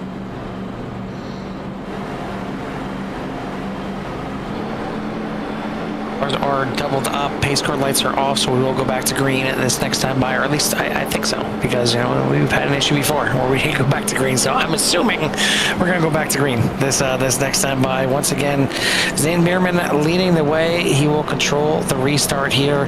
Paul Helms up there in second. You got the 6 of Mike Casey in third. Steve Harris, Matthew Scruffy Jordan, Thomas Osborne, Scott Henderson, Robbie Miner, Zach Peer, and Billy Rickett, your top 10. First car that came into the pits, Billy Rickett back there in 10th. Rest of the field behind him also came in to at least stop off on fuel. A few cars taking tires here as well, but the rest of the field, that top 9, last pit 11, number 59, 5 less laps of fuel than the drivers that came in. So will that play a factor here in the rest of the night? It's been a little racy out here tonight, and we have had some cautions. Certainly netcode has come into play one too many times as it often does, but unfortunately it's the one thing that you really can't do crap about it. I mean, it doesn't matter how good your system is, doesn't matter how good your internet is. Sometimes it's on iRacing side, on the server side, that it thinks you're closer than you are to the other car. And same thing, you know, it could be the fact that the other car is having some issues of their own, and it's just completely out of your hands, and nothing you can do about it. But it is, you know, sometimes race ending. You know, and so it's a big thing that you hate to see in any race. Yeah, nobody likes to netcode, and you know, the higher speeds typically have bigger netcode issues. Tracks that are extremely fast, and because it's the time. The time to leave your computer through the lines to the server, and then obviously it's matching up with everybody else that's out there. So everybody's trying to talk to the server at the same time, trying to get the information as fast as possible, and netcode happens. It's just because it's doing math for you, and it says that you're there, and it gets the car around. So more times than not, the cars are probably going to touch, but it's premature, and it sends them for a ride. We've seen some pretty good wrecks with netcode, and even what happens with some of the cars. I've seen flying through the air, higher than the fences. We've seen people go spinning like a top, like somebody pulled the string on the car, just going around here and there. But here in the back here, Steve Harris falling to the back here. Not quite sure why. On the outside by himself, that doesn't help any, but going to bring that 134 to the back of the line here, and probably down to the inside as they catch up with them, or maybe go with the 3 there of Andrew Jones. And me and Carl were talking about Andrew Jones. Like, why is he in the back? Like, out of the draft back? And obviously just staying out of trouble, knowing that more than likely, a caution might happen, and doesn't want to get involved, and wants to, maybe save his fast repair for later. And right now, getting that 3 up into 13, so up 8 spots. We haven't talked about biggest mover of the race, but the biggest mover right now is the number 33 of Douglas Ivy's, bouncing around between 12 and 11 spots, currently sitting at number 4 on the outside. Yeah, he's had the 33 up there for quite some time now. Maybe just either electing to not qualify, or just getting a bad qualifying effort. Super Speedway qualifying is a difficult beast. It's one that I can't figure out. I mean, I've seen multiple schools of thought of kind of sacrificing a lap. That's certainly going to sacrifice a few cars, unfortunately. And we're going to see some more meatballs, some more wrecked cars here at Dega, as this might have been the biggest one that we've seen here, involving quite a few cars. As I'm seeing, I think 7 cars getting a meatball here. I'm sure they'll get cleared and they can get their repairs done, but looks like we got Andrew Jones, Steve Harris, Shane Wheeldon, Jason Chrisman, Michael Rakes, Billy Rickett, and Robbie Miner all meatballing on this one. Yeah, as 13 came, or excuse me, the 7 came down to miss Robbie there in the Mountain Dew machine, and then ended up collecting some cars and sending them back up to the outside. Steve Harris had nowhere to go. Obviously getting collected there again by the 18 as they're rolling around the track. So a few damaged cars here on this one. Billy Rickett, I'm sure wasn't looking for this here to happen, and finds himself in a position he needs to get that car fixed. As you can see on the tower, the amount of meatballs is crazy. Got like I said, 7 meatballs. Andrew Jones, Wheeldon, Crispin, Rakes, Rickett, Harris, and Miner, all with the flying orange meatball. So Italian pasta night has struck, so it must be dinner time, Carl. Yeah, well, we used to see this quite a bit here in 191, where the meatballs would go flying all over the place.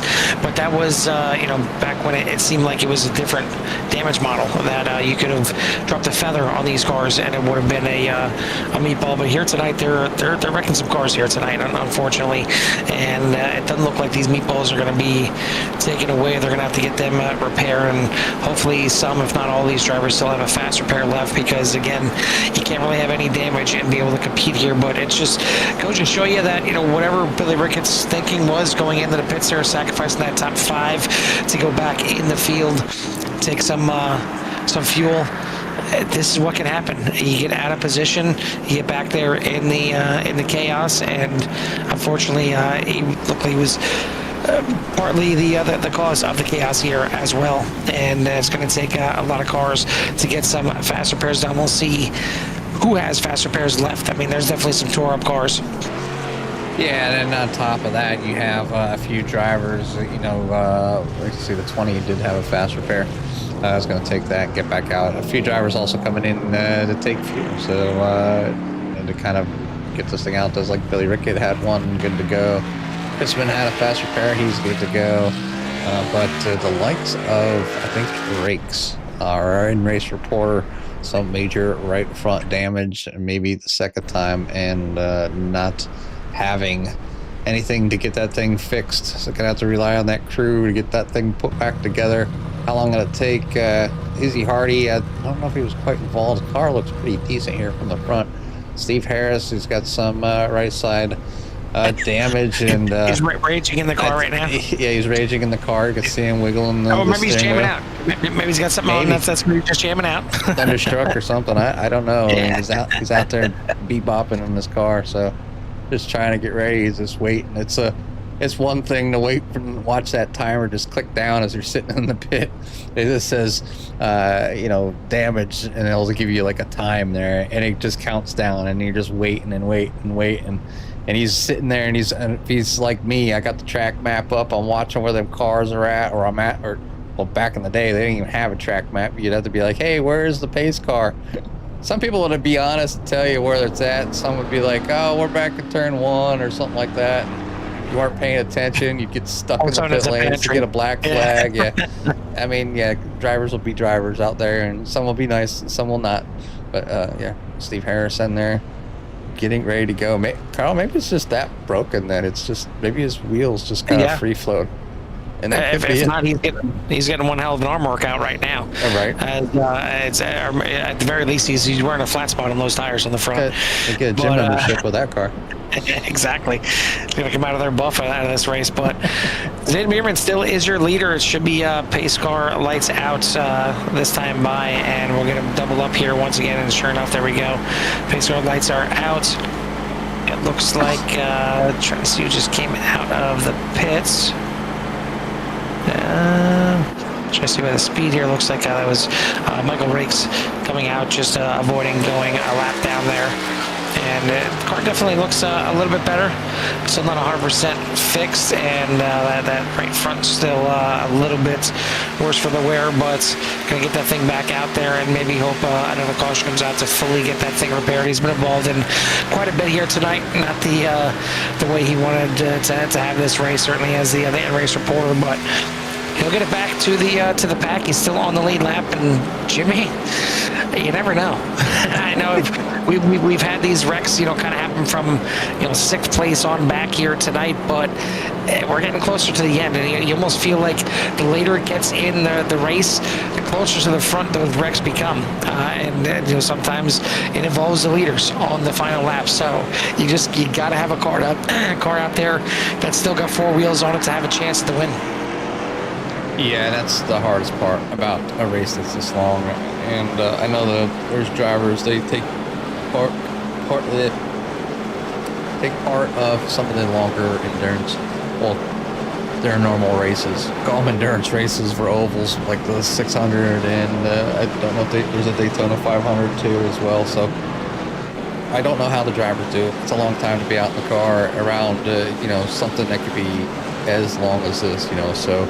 If you watch NASCAR on TV, cautions and how long the race is, that's what the drivers are going through. And obviously, with not everybody being professionals, even though cautions happen in the professional world, more often than not, more often here on iRacing, because drivers are just doing this for a hobby, and everybody out here does their best, tries to do their best. I mean, I know when I go out there doing a 24-hour event, what I'm looking to just have fun and do my best. You're going to make mistakes. The thing is a lot of people, sometimes when it's their fault, they don't say it's their fault. They'll blame the other guy, and until you go back and watch the replay, you'll really never know kind of what happened, whether it was netcode. Like I said, we were involved in netcode on a Saturday mid-afternoon, and it really put a huge dampener on our track times. It put us down by a good second, almost second and a half,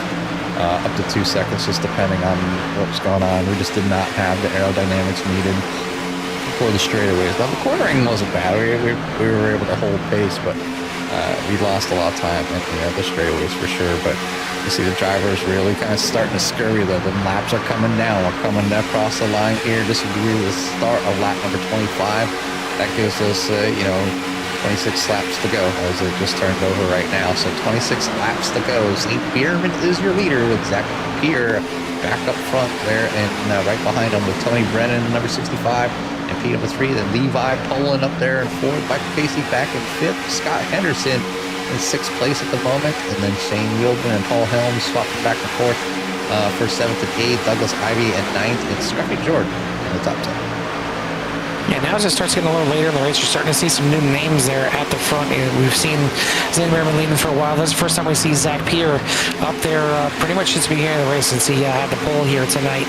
Now we finally see him up there. Tony Brennan dancing around here a little bit, maybe a little bit too much, but he's got the 65 up there, 3rd in line on the inside. First time we're seeing the 91 up there, as he was in the top 5 before the outside line started getting rolling. But the 91 started to make his way through the field here as they punch up a little bit again on the inside. Looks like they're going to survive this one. Scott Anderson getting shuffled back here a little bit. We are going to have a caution. Not sure what happened to Scott, but clearly he didn't survive that one. Yeah, and for those out there, yes, we do pay attention to the chat. And yeah, we probably do like to listen to ourselves talk. We do this 5 nights a week for 6 different races. We'll go back and check out to see what happened back here. 20 getting into Scott Henderson. Scott Henderson getting collected by Ken Mule as Scotty goes for a ride down through the grass.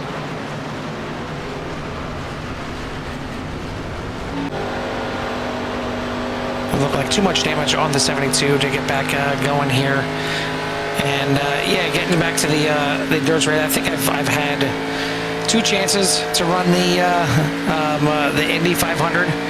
And neither of them worked out too well. I think I ran the Daytona 500 once, obviously all for the iRacing official side, and yeah, no, it's too much for me being on an oval. You know, the endurance races. The only reason I do the endurance races, they're a lot longer, but you're there with a team and you can hang out, and yeah, your teammates can screw you over by if they have a bad race, or if when they're in the car somebody else takes them out, but it's still a fun atmosphere to be out there, and I can justify being in the car for 4 hours at a shot if I have to be. But here on the ovals, it's a long time to be out there, but we're still not done here for this one. This isn't a full-length race here, but it's starting to get to that point. So, yeah, I mean, we've been out here for quite some time now, and still got about a quarter of this race left to go. And do appreciate all the people out there in Sierra Nation tuning in here tonight. And this is usually one of our more lively nights when it comes to chat. There's some races that we have during the week that is, well, it's crickets during the race. I know a lot of the drivers go back and enjoy watching the race after they get out the car and see what happened and see what they missed out there. But here, it's usually pretty lively. I know on Thursday nights for Pit Road, Speed Limit Racing, Wednesday nights, it is pretty lively for that one as well. So we appreciate it out there, and certainly with these downtime under the cautions, that's definitely a chance for us to take a look at the chat, see who's out there, who everyone's rooting for, and it's been a bit of a rough one out here tonight, but it's what you get at Vegas sometimes. Yeah, I mean, it's super speedway racing at its best. When you have 2 minutes to go around here per lap under caution, there are at least 2 laps out here. That's 5 minutes for us to kind of take up the airtime and to kind of keep things entertaining, or just kind of poke around, put our thoughts on the race or what's kind of going on, or share it with the community, some of the changes that might have been happening in iRacing. There's all kinds of things to talk about. Y'all make it real easy to come up with stuff and to come and at least talk about something. And if you've been gone for a long time, like Peanuts has, welcome back. Appreciate you coming back here. We currently have 28 viewers out there right now, and I really appreciate that. I would really appreciate a few more thumbs up. It does help these videos be found a lot easier with the YouTube algorithm not necessarily, not necessary, but appreciate it. I should say that. And if you subscribe, it's not like a paid subscription. It is free. And if you want to know when we go live, you can hit the little bell and you get a little message every time that we go live. And it is a few times a week as we, like I said, me and Carl, we're doing about, right now we're down to 5 races for the week, but we have usually 6. And then we have another one from our sister broadcasting team that covers the Core GT series. And if pretty much every single night of the week, there's something going on. And yeah, we try to keep things lively as possible here at CRN. Should be getting the one to go this time by from the pace car, and from Marnie up there, looks like Michael Riggs getting some more damage repaired. He's going to get back to the field here, still on the lead lap at the front of the field. Still Zane Bierman leading the way. Paul Helms on the outside. Then you got Douglas Ivey, Zach Pierre for your front 2 rows. Tony Brennan and Matthew Jordan in row number 3. And then row number 4 is, of course, it just blinks out at me. Row number 4 is going to be made up of Jason Chrisman and Levi Poland. And then the rest of the top 5 is going to be Thomas Osborne and Mike Casey. All the drivers should be good to go on fuel the rest of the way. It may have been a bit of a stretch for the top 3, depending on lap number 59, but given the amount of cautions we've had here in the second half, I would think they should be good to go all the way to the end of this race to make 100. But we'll see who's going to survive to the end. We've seen a lot of meatballs here tonight. Certainly, as Jimmy said, it is pasta night here again for 191. Got to survive. You got to have some kind of car left to be able to win this thing. Well, Ken Yule is on the lead lap, so the 19 has survived 3/4 of the race and has found his way back on the lead lap. So congratulations to Ken Yule. That's a major achievement. To be a couple laps down and keep sticking it out and, you know, be there at the end. And now the 19 has a chance to win this thing, you know, just like anybody else that's still on the lead lap. Robbie Minor is the next one lap down, and then Steve Harris, obviously 2 laps down. So Robbie on the bubble for a lucky dog spot if a caution were to fly here in the next 22 laps. And then Steve Harris would have to wish for 3 more cautions. Not that I'm wishing for 3 more, but I'm sure Steve Harris wouldn't mind to give him that chance and that opportunity to maybe pull something out of his hat there and get a great top 10 or top 5. So he usually does pretty decent at these super speedways. That's where he kind of came from, Carl, until he found Core. He was one of those drivers. He loved doing these super speedway type races and getting out there. But right now, Zane gets a pretty decent jump here early on. And this here you might see where he'll jump up to the top side and grab that momentum or not. He's going to stay down at the bottom, it looks. That outside got a decent run there, led by Paul Helms. Followed shortly by the 33 Douglas Ivey. But that's the 91. Yeah, that didn't work out too well. Poland seeing a bit of a gap there, tried to slide down into it, and unfortunately grabs the 6 and quite a few others, and this could be the big one here at Dega. He's seen the gap, he went for it, and the 83 tagged him just a little bit, and that shoved him into the 6 of Mike Casey. Casey gets up into the 23 of Scruffy Jordan. 20 goes into the wall. Ken Yule gets collected again after I gave him props, and then the 83 goes for a ride. You can see the backpack of the field just kind of getting out of the way, and you see the 33 trying to escape just narrowly as the 91 comes down to the infield there. So Robbie should get the lucky dog here on this one. That will be a good call there for number 33 of Robbie, or excuse me, the number 53 of Robbie Minor. But some of the others involved here, Carl, I don't know if they have a fast repair to get some of these cars fixed. Yeah, I'm looking at Thomas Osborne, Shane Wheeldon, and Levi Poland, the 3 cars with a meatball right now, and even Matthew Jordan coming in right now to get some damage repaired on the off lap here. The pit road is closed, but he clearly needs some damage done right now. And yeah, for Peanuts, maybe we showed the 20 a little bit too much. Maybe give him a little broadcaster curve says 20 getting involved in this one, and yeah, I believe he used a fast repair earlier on in the race, so we'll see if the crew can get that thing fixed as much as possible. You see it right now; it's looking a little bit more like a Whelen modified out there, unfortunately for Shane Wheeldon. I will take the hood off.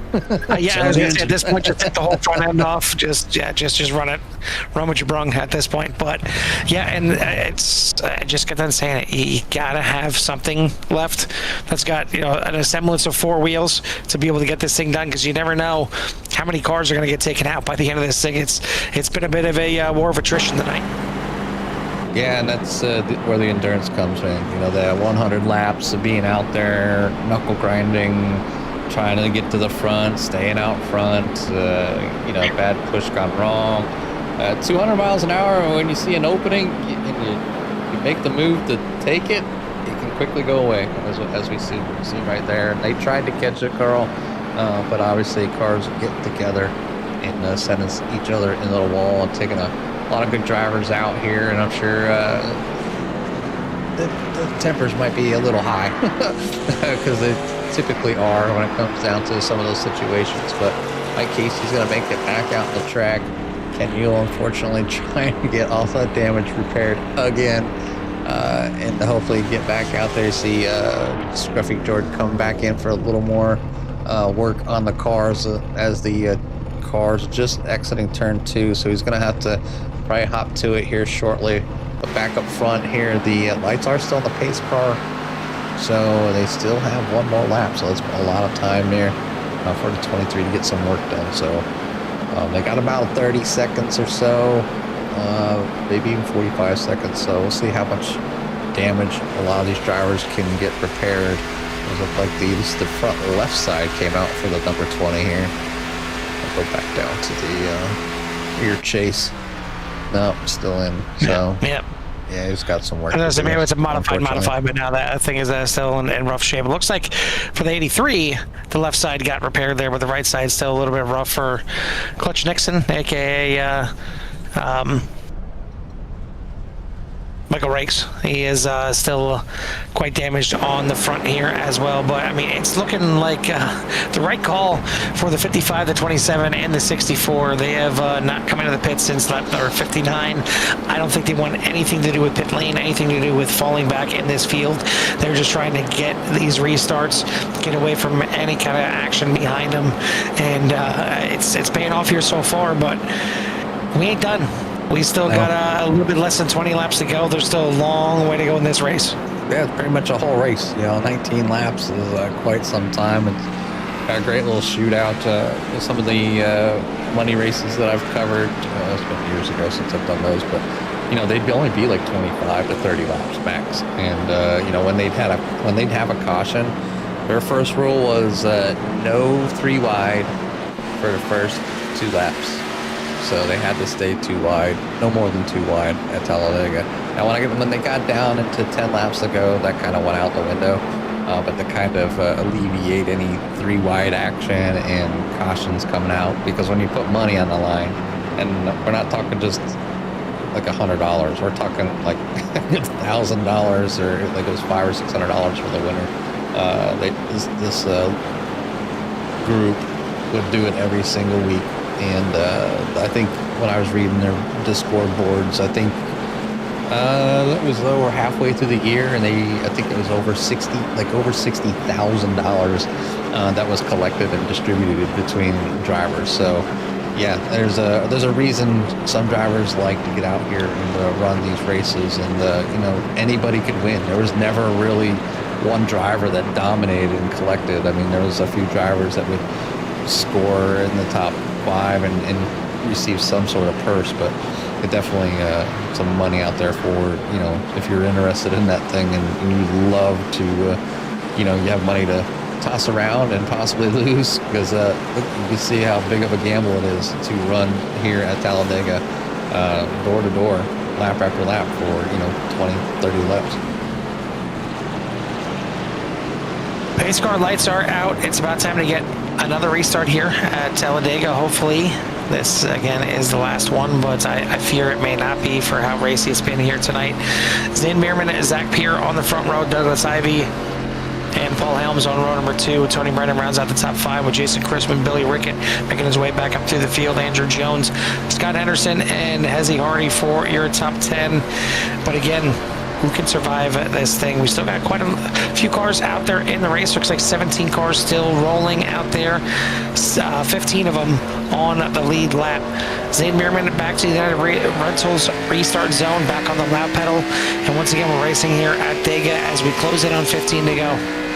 15, we're at 17 laps. Closing in on 15, but 17 laps to go here. Good start here by everybody in front of Robbie Biner. Robbie Biner being the last one on the lead lap there. And number 53, Mountain Dew Machine, down to the inside and looking forward, trying to be able to judge, what's going on. And we'll go ahead and switch to our drone cam. It gives a nice view for what's going on. You can see Robbie getting a good run there. He's going to go to the outside, try to catch up to the outside line there.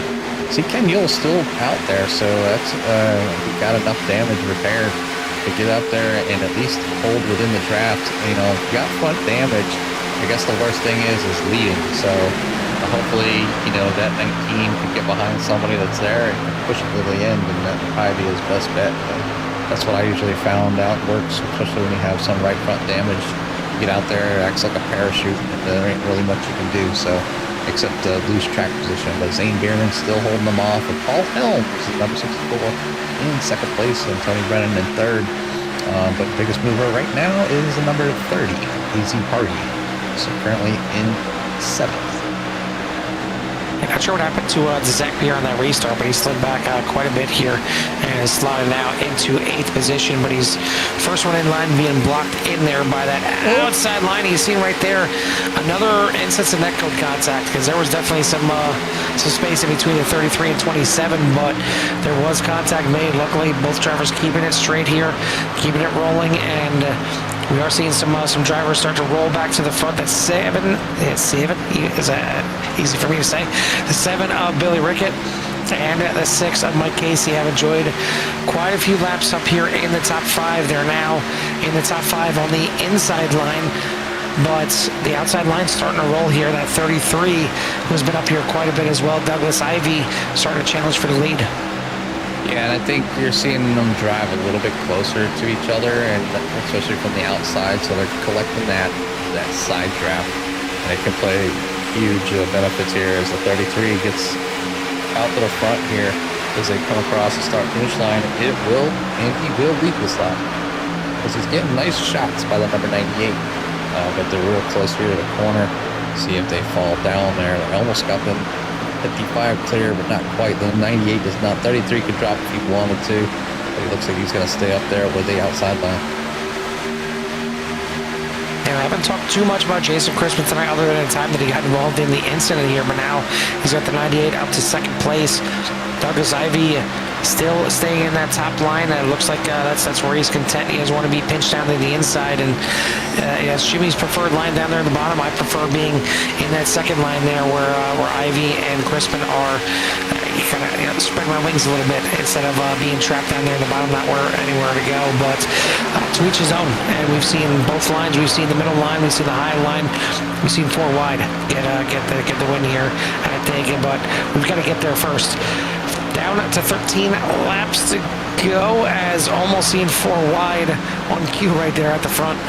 Yeah, that 3 wide back there with Scruffy Jordan on the outside, trying to get some a spot or 2 here and not able to get it to work by himself, so we're going to fall back in behind the number 27, and the outside line now, Carl being a little more dominant. We talked about Andrew Jones laying back. He's no longer laying back. He's going down to the inside, sitting in Pete, number 3, about to take number 2. Number 33, Douglas Ivey's going to drop down, try to get that momentum away from the inside line. He does. He makes it work. But it goes right back to the outside with the help of the 98. Well, you wonder why that 3 of Andrew Jones was always in the back here at the Super Speedways. Well, he's not anymore. He's up there now in the top 5, and he's a leader on the inside line in front of Zane Bierman. And maybe Zane doing this on purpose. You know, he's been the one leading for all this time here, and I know we haven't had too many green flag laps in the second half of the race since he came into the pits on lap number 59, but he has been leading when it was green, and he may need to save a little bit of fuel to get this thing all the way to the end. So maybe he needs to drop down here and get behind some drivers, whether he wants to or not. But the high line still working out pretty nice for the 33 and 98, even without the help, as Matthew Jordan now joins the fray, and him moving up to the 3rd place. But now he's going to drop down to the inside and try and get the inside line running. And, we've seen the 3 drop down, the 27 drop down, now the 23. That outside line still being very strong. Carl, the 33 of Douglas Ivory is using the 98 really well here, able to kind of keep things in check. You see the 19 even drops down, so the only 2 not moving out of line is at 33 and 98. Probably a good choice. 98 giving excellent bumps there to kind of shoot him to the front. You see Robbie Minor in 53. He comes down to the inside, but as Carl, everybody that shoots down to the bottom is just not get past the 98 and 33 as they have that outside rolling here. Everybody trying to line up. They got 11 laps to go. It'll be 10 laps this time by. And how about the 18 of Michael Ricks? We watched him try and get that car repaired in the pits. He's going to get shuffled out now as Casey goes to the inside. And I'm not sure how many people, if any, are going to help that 18 by pushing him. He's got too much damage on the front. He's going to have to slide back in line, make another run through the field. But he did have it all the way up there in the top 5 for a moment.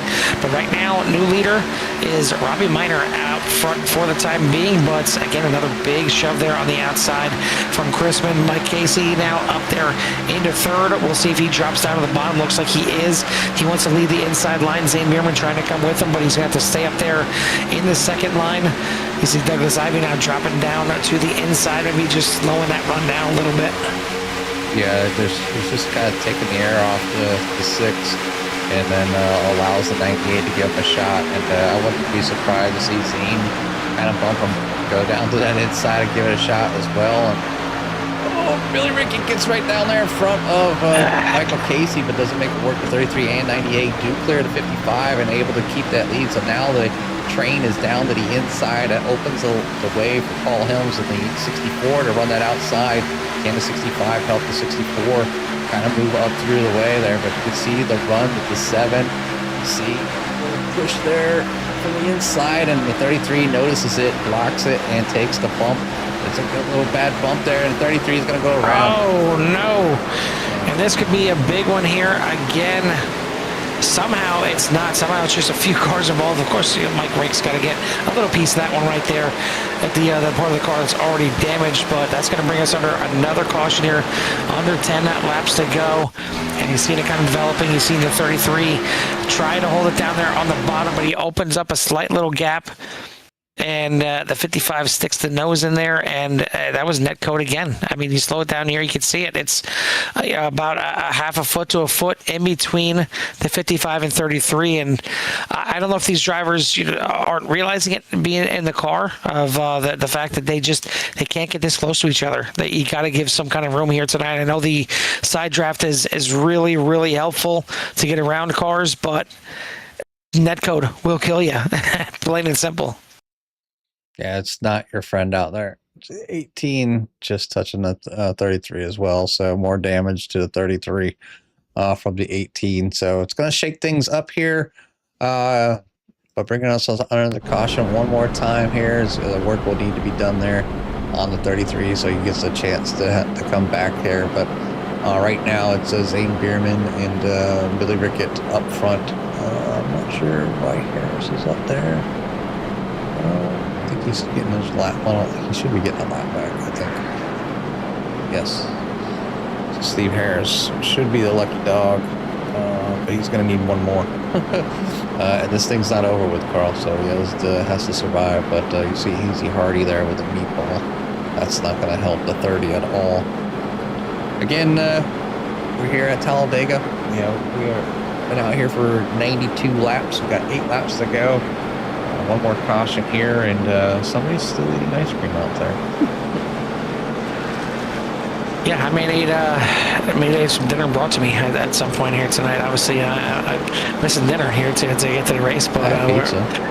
yeah, that's what I'm gonna have to eat some leftover pizza if dinner wasn't made already. But either way, I mean, ice cream could hold me over if anybody wants to share. I may have to hop down to and become a pit road reporter here for the end of this race just to get a little helping myself. But looks like the 134 now will get the wave around and get himself back to 1 lap now. But pace car light's still on, and we should be down to about 5 laps to go when we get this thing back to green.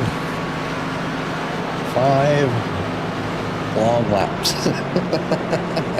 As they do have I think they have 2 green-white checker attempts, so this thing could even go into overtime. And you know, it's super speedway racing, white knuckling. Everybody's trying to do what they can, and Netco's not playing tonight, so it's killing people or killing the cars, giving them meatballs. But who's going to survive at the end? Right now, we're seeing. We've seen Zane up here for most of the evening. Billy Rickett has been in and out. Jason Christman had a great showing there. Did a great job pushing a 33 around, keeping them out 1-2. I would want the 98 pushing me for sure, but I'm sure he would like to win this thing himself. Michael Casey's back there in 4th. Paul Helms in 5th. Robbie Miner's up in 6th. Tony Brennan in 7th. Ken Yule in 8th. Matthew Scruffy Jordan in the top 10 and 9th. Zach Pierre back in 10th. Scotty Henderson up to 11th with Andrew Jones in 12th. Douglas Ivey will be in 13th. And then Michael Rakes is currently in the pits. Steve Harris trying to get a lap back. And then it's Keezy Hardy. Does look like he's still in the pits, along with Thomas Osborne is out there, but a few laps down as well. And then Shane Wheeldon down in the pits. And it does look like they're still working on the car as the front end's all put together, Carl. Should he get back out there? might have just called it a night, unfortunately, for the 20. I know he's involved in quite a bit, or it could be, some kind of damage that we're not seeing with the the wheels or something like that. But yeah, it's been a long race for a few of the drivers out here tonight, being involved in multiple wrecks. But again, the 55 has been your leader for quite some time. Lost the lead there, dropped back to 5th, 6th, 7th place for a little bit during that one, but finds himself back out front here once again, and he'll be the control car as we're going to be lights out here on the pace car. Zane Meerman in the lead, Billy Rickett, Jason Crispin, Mike Casey, and Paul Helms, your top 5. They got Miner, Brennan, Yule. Do you want to talk about a comeback performer of the race? Ken Yule right now back into the top 10 in 8th. Spent a lot of this race 2 laps down. Matthew Jordan, Zach Pierre for your top 10 to get this, again, hopefully in a restart. But either way, it's going to be 5 laps to go when we get this restart. 5 laps. Over 10 miles. More like 12 or 13. That's what's crazy. I mean, you say 5 laps, doesn't sound like much, but it's still a little over 13 miles. I mean, you go to a track like New Hampshire, that's 13 laps to go. A 13-lap race at New Hampshire is still a pretty good chunk of a race, and that's what we have here at Talladega. I know it goes by quicker because you're going a lot faster than you would at a track like New Hampshire, but it's still a long race. It's still a good amount of the race, and really, you don't need to get too racy until those last couple laps to get yourself in a position and then try and make that final run to the front. But hasn't been the case here tonight. Netco definitely involved in a few cautions, but drivers a little racy and maybe a little impatient here tonight, and still got quite a few on the lead lap. Looks like we got 14 on the lead lap. Michael Rakes at the back of the field again after still trying to work on getting that car fully repaired.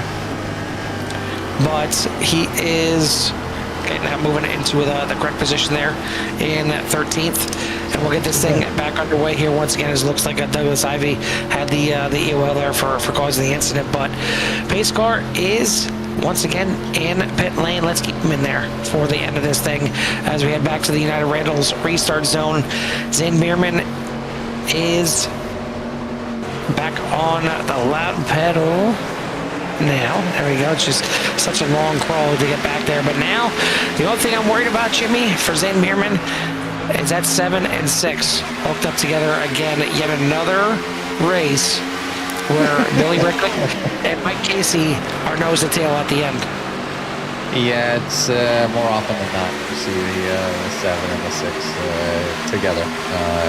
Obviously, high quality racing at its finest with those two, and kind of you see, wow, almost a bad push there. With the Billy going down to the inside, but Mike Casey gonna hang to the outside. Hopefully, get that 53 of Robbie Minor to give him the pushes that Crispin was having. Crispin no longer on pushing duty, as he's down behind, tucked behind Zane Bierman, so he doesn't have that opportunity to give those bumps be bad, to do right now. So we know the 98 was doing a fantastic job keeping the 33 up front, but we are down to 4 laps to go as across the start-finish line. One more time here, the outside line with the slight edge. So who's the better pusher, the 53 or the 55? Well, normally when you come to a track like Dega, we mentioned it before that anybody has a chance at getting the win. But wouldn't you know it, 5 laps to go, and the top 2 in points, Casey and Ricketts, are the ones leading each of their respective lines. But definitely looks like that outside line has the advantage. It has more cars in it right now as well. It just seems like it's getting a little bit better of a run there. You got Bierman giving the 7 a bump, exiting the corners, trying to get a little bit better of a run. But I mean, already Rickett kind of having to race hard, just get back alongside the second place there. Robbie Minor now starting to creep up towards the 6 of Mike Casey. Everybody seems to be playing nice for now, but we're down to 2 laps to go. Actually, 3 laps to go. 3 laps to go here, side by side. Mellow Yellow and Expired Motorsports. 55 is Zane Bierman, looking for a chance to get into the top 3 or even a win here.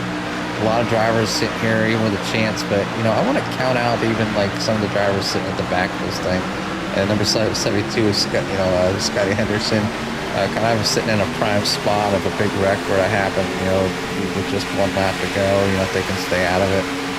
And a lot of times this is where some of the drivers make out, get a little lucky. But right now, Mike Casey has a lot of help there on the outside. Everybody's kind of staying with him. But they got a lot of room down the inside. Oh my God, that was horrible. That was horrible. That was awful. I mean, we don't even need to slow it down. There was nothing that the 7 or the 19 did wrong there. You'll see it here once again. And I mean, just pathetic. I don't know if it's server issues tonight or what the case was. Even right there with the 98 and the 7, that right there was a little bit of net code as well. And I mean, you can see right there the 65 literally driving inside the 64. Something is not kosher here tonight for the drivers. And the 18 and brakes, of course, get involved. He's got to get his nose in there somehow. He's got his camera time tonight. that he has. But we're going to be under another caution. And Jimmy, 100 laps wasn't enough. We got to go overtime. Overtime. But a good thing here, Samantha, is Robbie is currently sitting at P number 3. With Michael Casey and leading the way, and Matthew Jordan there in P number 2. So 6:23 and 53 having good races so far, but the biggest mover of the race is the number 98 of Jason Crispin, sitting back there in 5th currently. Billy Rickett falls back to 6th. Then you got Paul Helms in 7th, Tony Brennan's in 8th, Andrew Jones in 12th. He's up 12 spots as well. And then in the top 10, you got Scott Henderson. Then you got Zach Pierre, Douglas Ivey, Michael Rakes, Ken Yule, Steve Harris making out on this one. He should get back on the lead lap, so now you can't count out the 134. Maybe sneaking one away here. He'll have to start on the longest line, but at least he'll be able to get that wave round, get that lucky dog, and give himself the opportunity for one more time here as this thing tries to end. And it's not over. They do get, I think there's two green white checkers, so. Yeah, don't you put it on me, Lucky Bobby. Don't you put it on me out there. It's not on me. It's on the drivers. From our side here as well.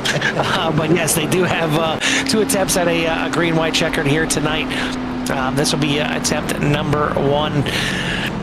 hopefully they can get this thing done and dusted. We'll see who's got the hot shoe tonight. Certainly now with the 6 up front, going to be tough for everybody else. And here's the question, Jimmy. We've seen that outside line be so good. We haven't seen the leader choose the outside line yet. Is this a chance here? Maybe Mike Casey decides to choose the outside line to get this restart. No, typically you control the race, so I mean he has the opportunity to take off and then come up and take the outside line if they got a good run. If the inside line's there or the person behind him down the inside pushing them well, might be able to, both of them slide up there in front of the outside line. So it really kind of depends on the end. But the outside line seems to be a little stronger here at the moment, but I really just think who's kind of paired up, who's good at pushing who's gonna not leave somebody out to dry. It typically takes 2 drivers working together, and somebody's got to be like, all right, I'm not gonna win this thing because I'm not out front, but I'm gonna push this guy, and hopefully I can get the next best place.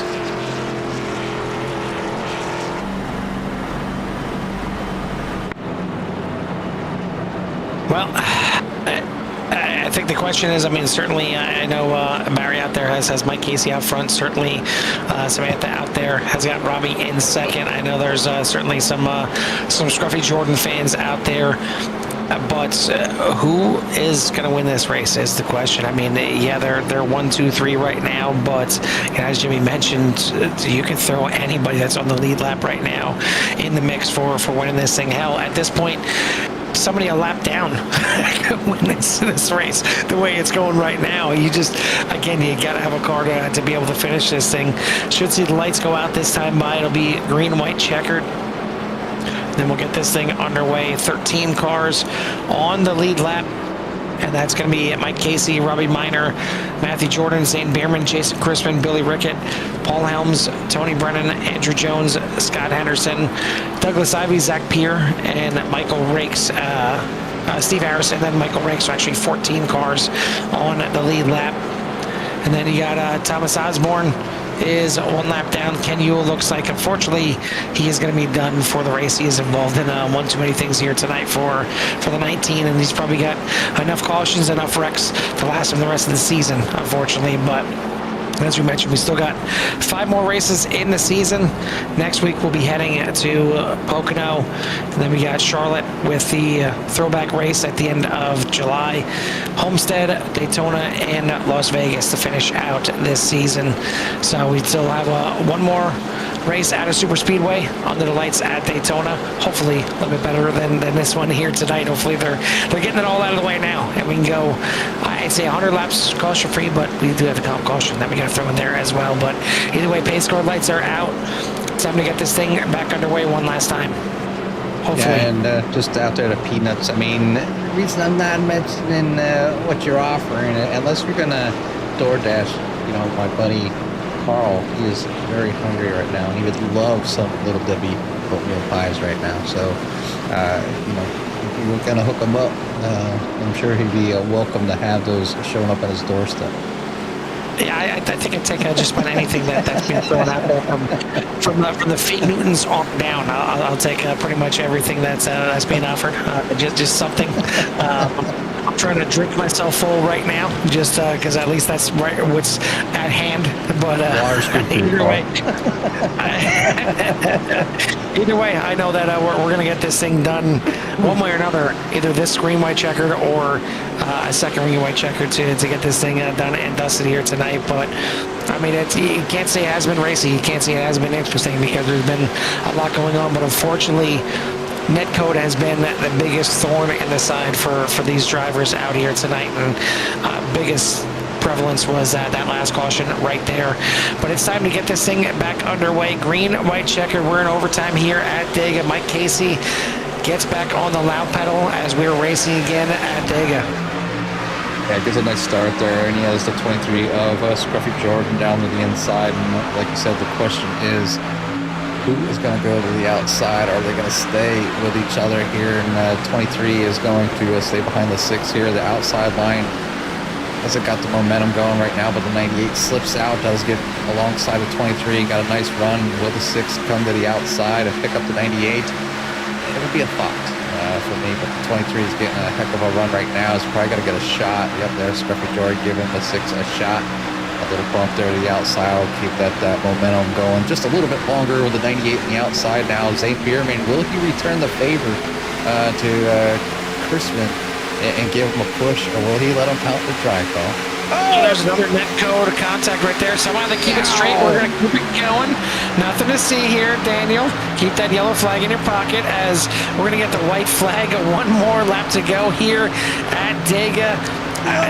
Still, who is going to survive to the end of it? Jason Chrisman to the outside here. Bumping and pushing. There is a wreck right there. And now, again, who's left to bump each other? It is Scruffy Jordan pushing the 6 of Mike Casey. But here comes Douglas Ivey in the 33. Michael Rakes, all the things that he put through. He is the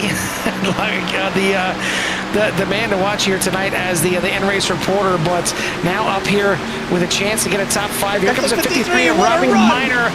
Massive run from the 53 of Minor. He's going to go to the outside. 3 wide. The wrecking behind is 3 wide to the line. But not here. They still got to go around the tri-oval. Minor trying to stay as far away from them as possible.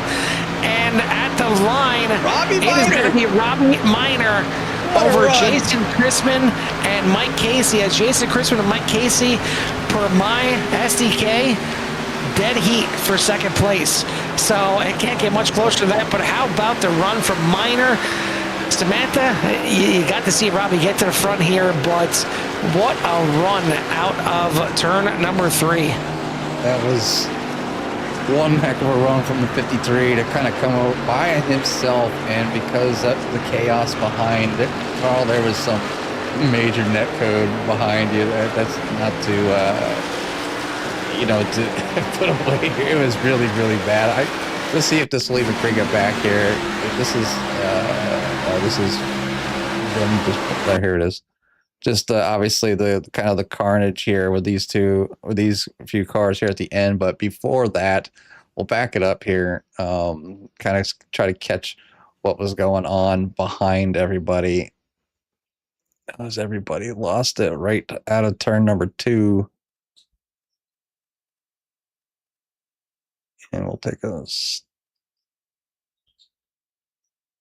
right here. So go back. It looks like the 84. Where's he at?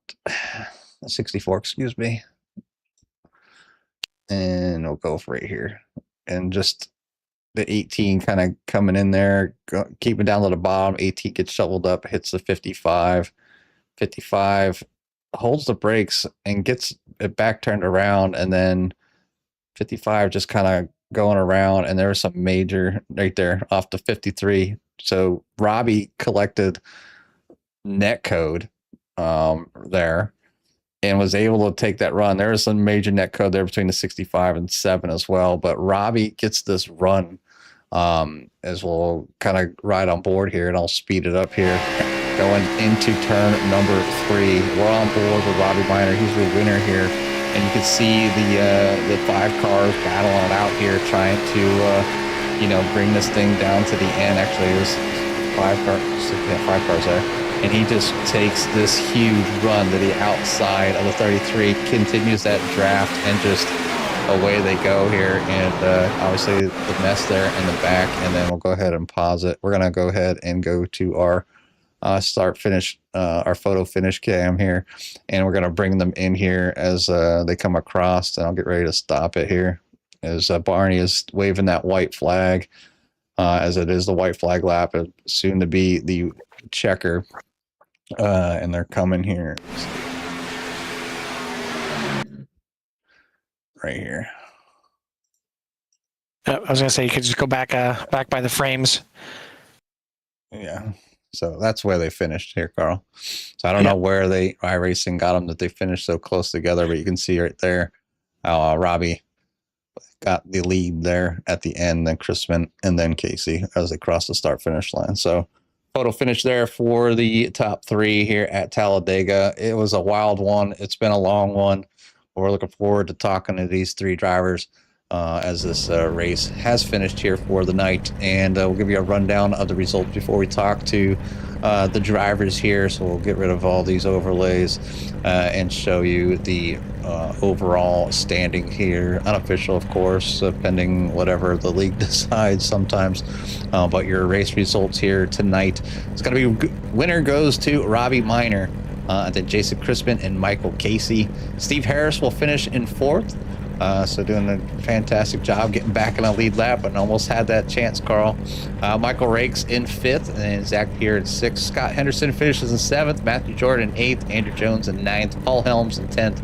And Zane Bierman will finish back on 11th. Tony Brennan in 12th. Billy Rickett in 13th. Douglas Ivey in 14th. Thomas Osborne, Ken Yule, Easy Hardy, Levi Poland in 18th. And then the rest of the field, you had Shane Wheeldon, Gary Breland, and Travis Noble. I want to thank everyone out there again for tuning in tonight. If you haven't done so already, hit that like and subscribe.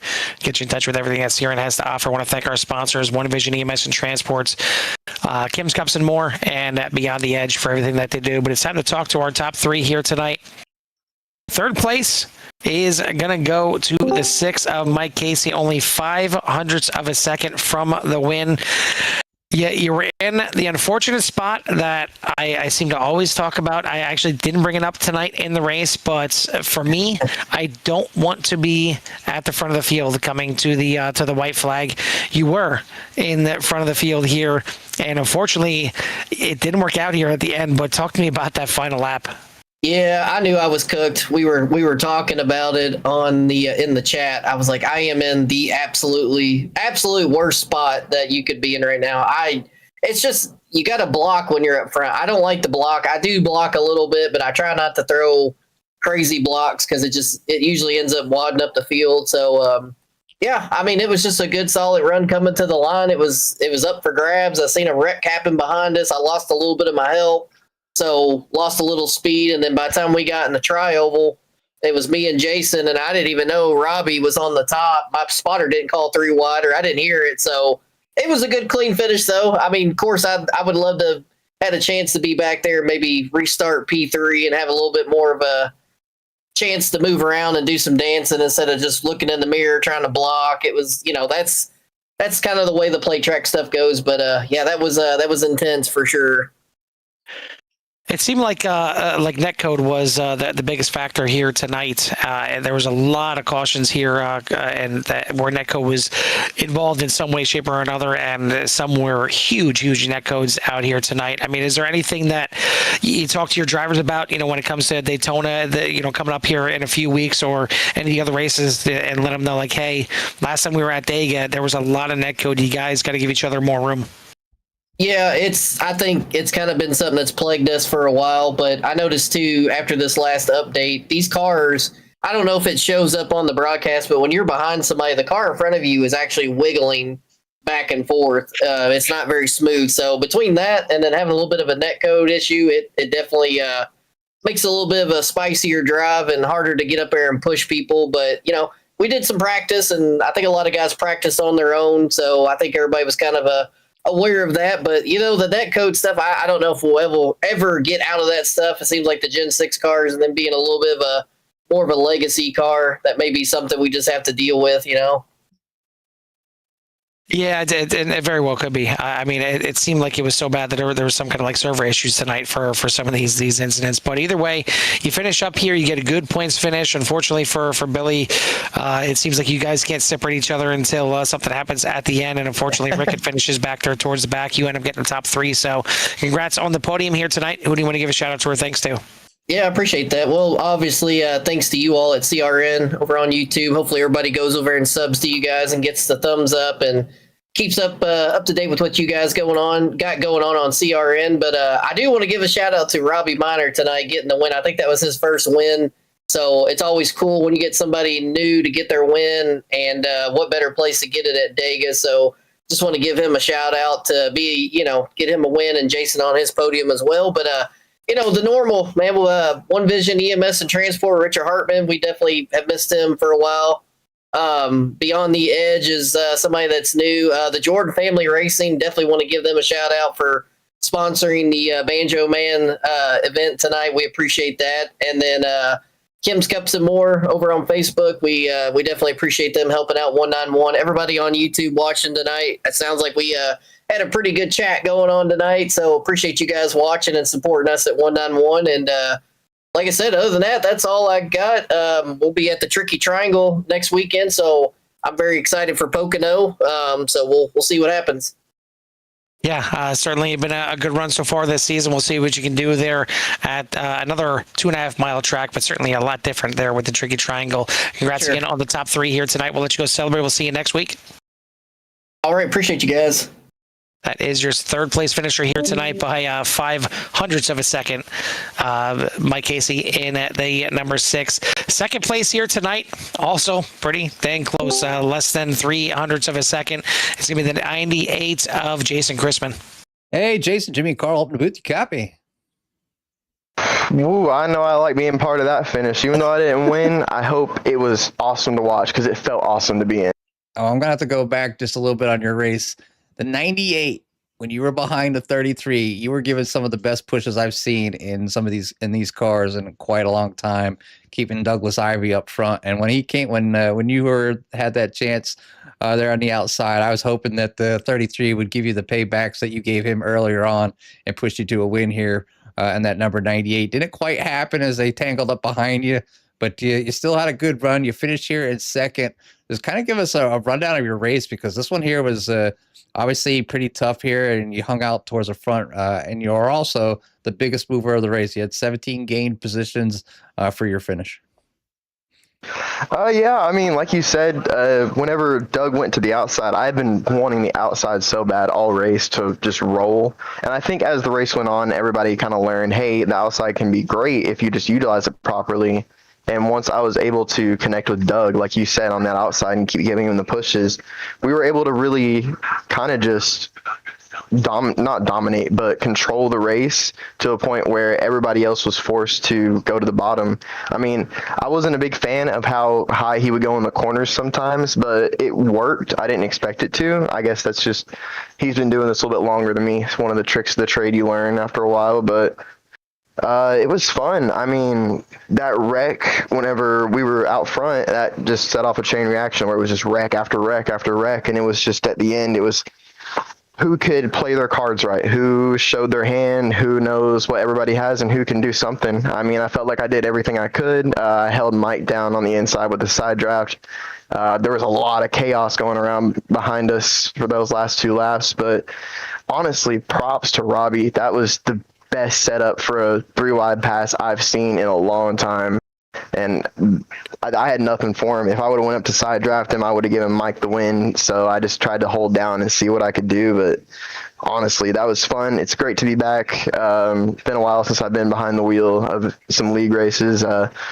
Looking forward to the next one too. Just awesome race. I can't say enough. Yeah, when you get a chance, go back and watch Robbie's last attempt where he got that run. He actually came off out of the incident with a net code and somehow got the major draft pull and was able to drive his car to the outside of all 5 of his. It was quite of a major, win there for the number 53 for sure. I did not think he was going to have that much momentum. The slingshot him by everybody. The shake and bake was real for him, but you did a fantastic job here tonight, Jason. And obviously it was good to see you working well with others and get yourself in a position where you can get yourself on the podium. Almost squeaked it out there for a win. So I want to say congratulations. But before we let you get out of here, we'll give you some time for any shout outs you might have on that number 98. Well, yeah, again, thank you guys. Like I say all the time, you guys put on this show, make it possible for everyone to watch. You guys are the stars of the show to keep everybody in tune and what's going on with the race. Just huge props to everybody out there tonight. When we got formed up and we were able to keep a long run going, it was awesome. I know we had some troubles with some cautions. That was just awesome. Huge thanks to Wade and Kim as well. They actually sponsored me for this season in Core Xfinity, or O'Reilly's, sorry. Core O'Reilly's. I'm going to be running a Kim's Cups and More scheme. Hope to debut that on Tuesday. Really excited for that. but yeah, that was an awesome race, and thank you guys so much. I really appreciate the shout outs. And my car is now officially tagged with some Kim's Cups and More merchandise. As I had my wife order some vinyls for her car, her brand new car. So I put those on the car today and sent a thanks out to them. So if you're out there listening, we really appreciate that. But again, appreciate the shout outs. Congratulations on the second place finish. Looking forward to seeing you next week at 191 Motorsports at Pocono, and we'll be looking for you over there at the O'Reilly Series as well. And until next time, I guess we'll let you go celebrate this one with your friends and family. All right, thank you boys again. Have a great night. Yes, sir. That is your second place finisher here tonight, the 98 of Jason Chrisman. Top spot here tonight is going to go to the 53 of Robbie Minor as he wins the Netcode 500 here tonight. Fortunately, you're able to survive this one here tonight, but no sense talking about the entire race and what led up to it. It's as usual at Dega. It can get a little hairy out there. We just got to talk about turn 3, and if you had an extra set of matched tires in that car, if you had a little nitro boost, or if you just poured a little Mountain Dew in that car, because you just sent that thing around the outside. You had so much more speed than everybody else. It was crazy. Yeah, everybody that was in my chat channel, we talked about it. It was like, don't lift. And coming into that last corner, if you get a run on somebody, you need to go to the outside. Go to the outside. I was surprised to catch up with them on that last lap. It was unreal. And this whole race was pretty wild. I was 2 laps down at one time. Yeah, you may need to figure out a way to calm Samantha down after this one. Certainly cheering you on to this win for sure. But I mean, talk to me about it. It's one thing getting the run. It's one thing, seeing that line on the outside and saying, I'm going to go for it. It's another thing making it pay off and having everything work out. But this isn't Daytona. So there's no line in the tri-oval. You had to go through the tri-oval, still keep it out there, and it looked like you were trying to keep it as far away from those two on the inside as possible. Absolutely. I didn't want to interrupt any of their wire, their wind or anything like that. So when I went to that outside, I never even seen them. And I said, if I come down, I'm going to hit somebody. It kept telling me somebody was down there. So I just stayed up high. And I said, I didn't see anybody until that last pack that come around turn 4 or was coming around. I barely seen them in my rearview mirror. So when I was out there, it was like I was driving by myself. And there was nobody. I couldn't see them on my left. So it was interesting. I was like, "Where's everybody at? Are they fixing to?" I was expecting to get turned. I think it was like a rocket ship, man. I think come out of nowhere. You passed like 6 cars. I'm on the wall. I did not lift. When I seen that outside was clear, I said, "Well, I'm not going to lift." And when I had that run, it was stepped just right, and that inside line was just up enough to where it just gave me that boost to suck me right onto the wall, and I just rolled on with it. I never lifted. Like we've had to lift because you couldn't really push. It's I was getting behind, like I was talking with the 98, and when I was pushing him, a lot of times I get up to him to where you could see a spoiler real good, where you typically push, and the rear end would start jiggling back and forth, and it's like if I hit him, I'm gonna wreck him. So I'd have to let off. I wouldn't be able to push. That outside line I guess it come in later, but it's almost like they didn't care then. They going to push anyway. So it got faster right there. I sure know it sped up for me. Well, yeah, you definitely got a little faster around the outside for sure. But whether you could see those cars on the inside or not, they were close, and the results speak the truth right there. Is the top 3 covered by 0.05 of a second. So crazy win out here tonight. But I'm sure Samantha can echo this. It's about damn time that you get the top spot.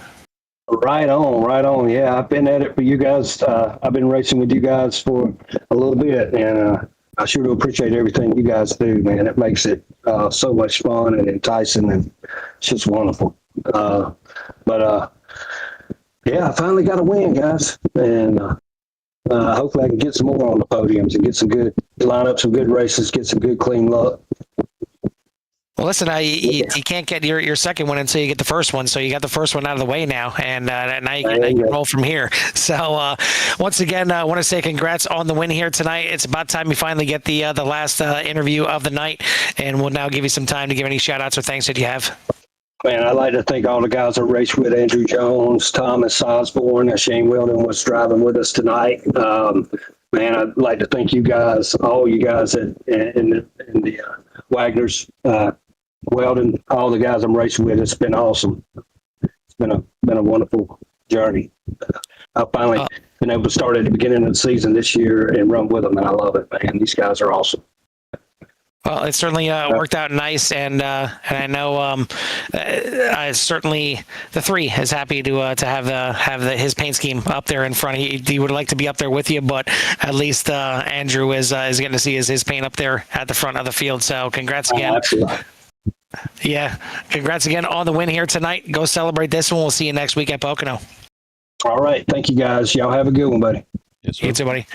That is your winner here tonight. It's Robbie Miner in the 53 with a heck of a move on the final lap to get it done here tonight. Once again, I want to thank everyone out there for tuning in. This is just race number 1 of the week for us. We got no race tomorrow night. We'll be back in action on Tuesday for the Core O'Reilly series. And then we'll have the doubleheader Wednesday, doubleheader Thursday here on CRN. But for myself and Jimmy from the Talladega Superspeedway, we'll see you at the track. Peace.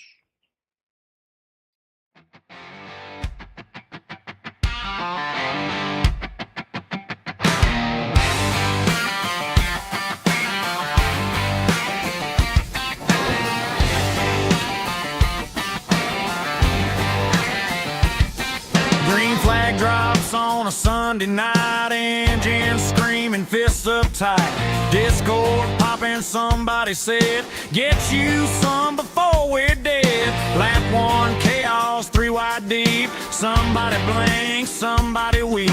Rear view mirror full of smoke. Cut me off, I won't lift. That'll do it, there he goes again.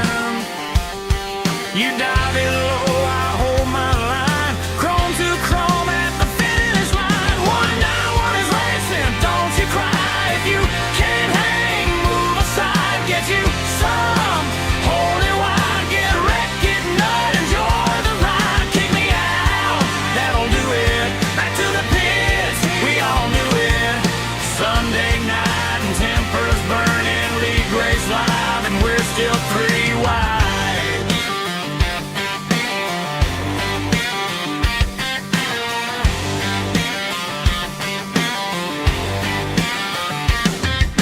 You wanna see my dog? Yeah, that eagle on my grill is boss. Talk is cheap when the mic is hot, but back it up when the track gets tight.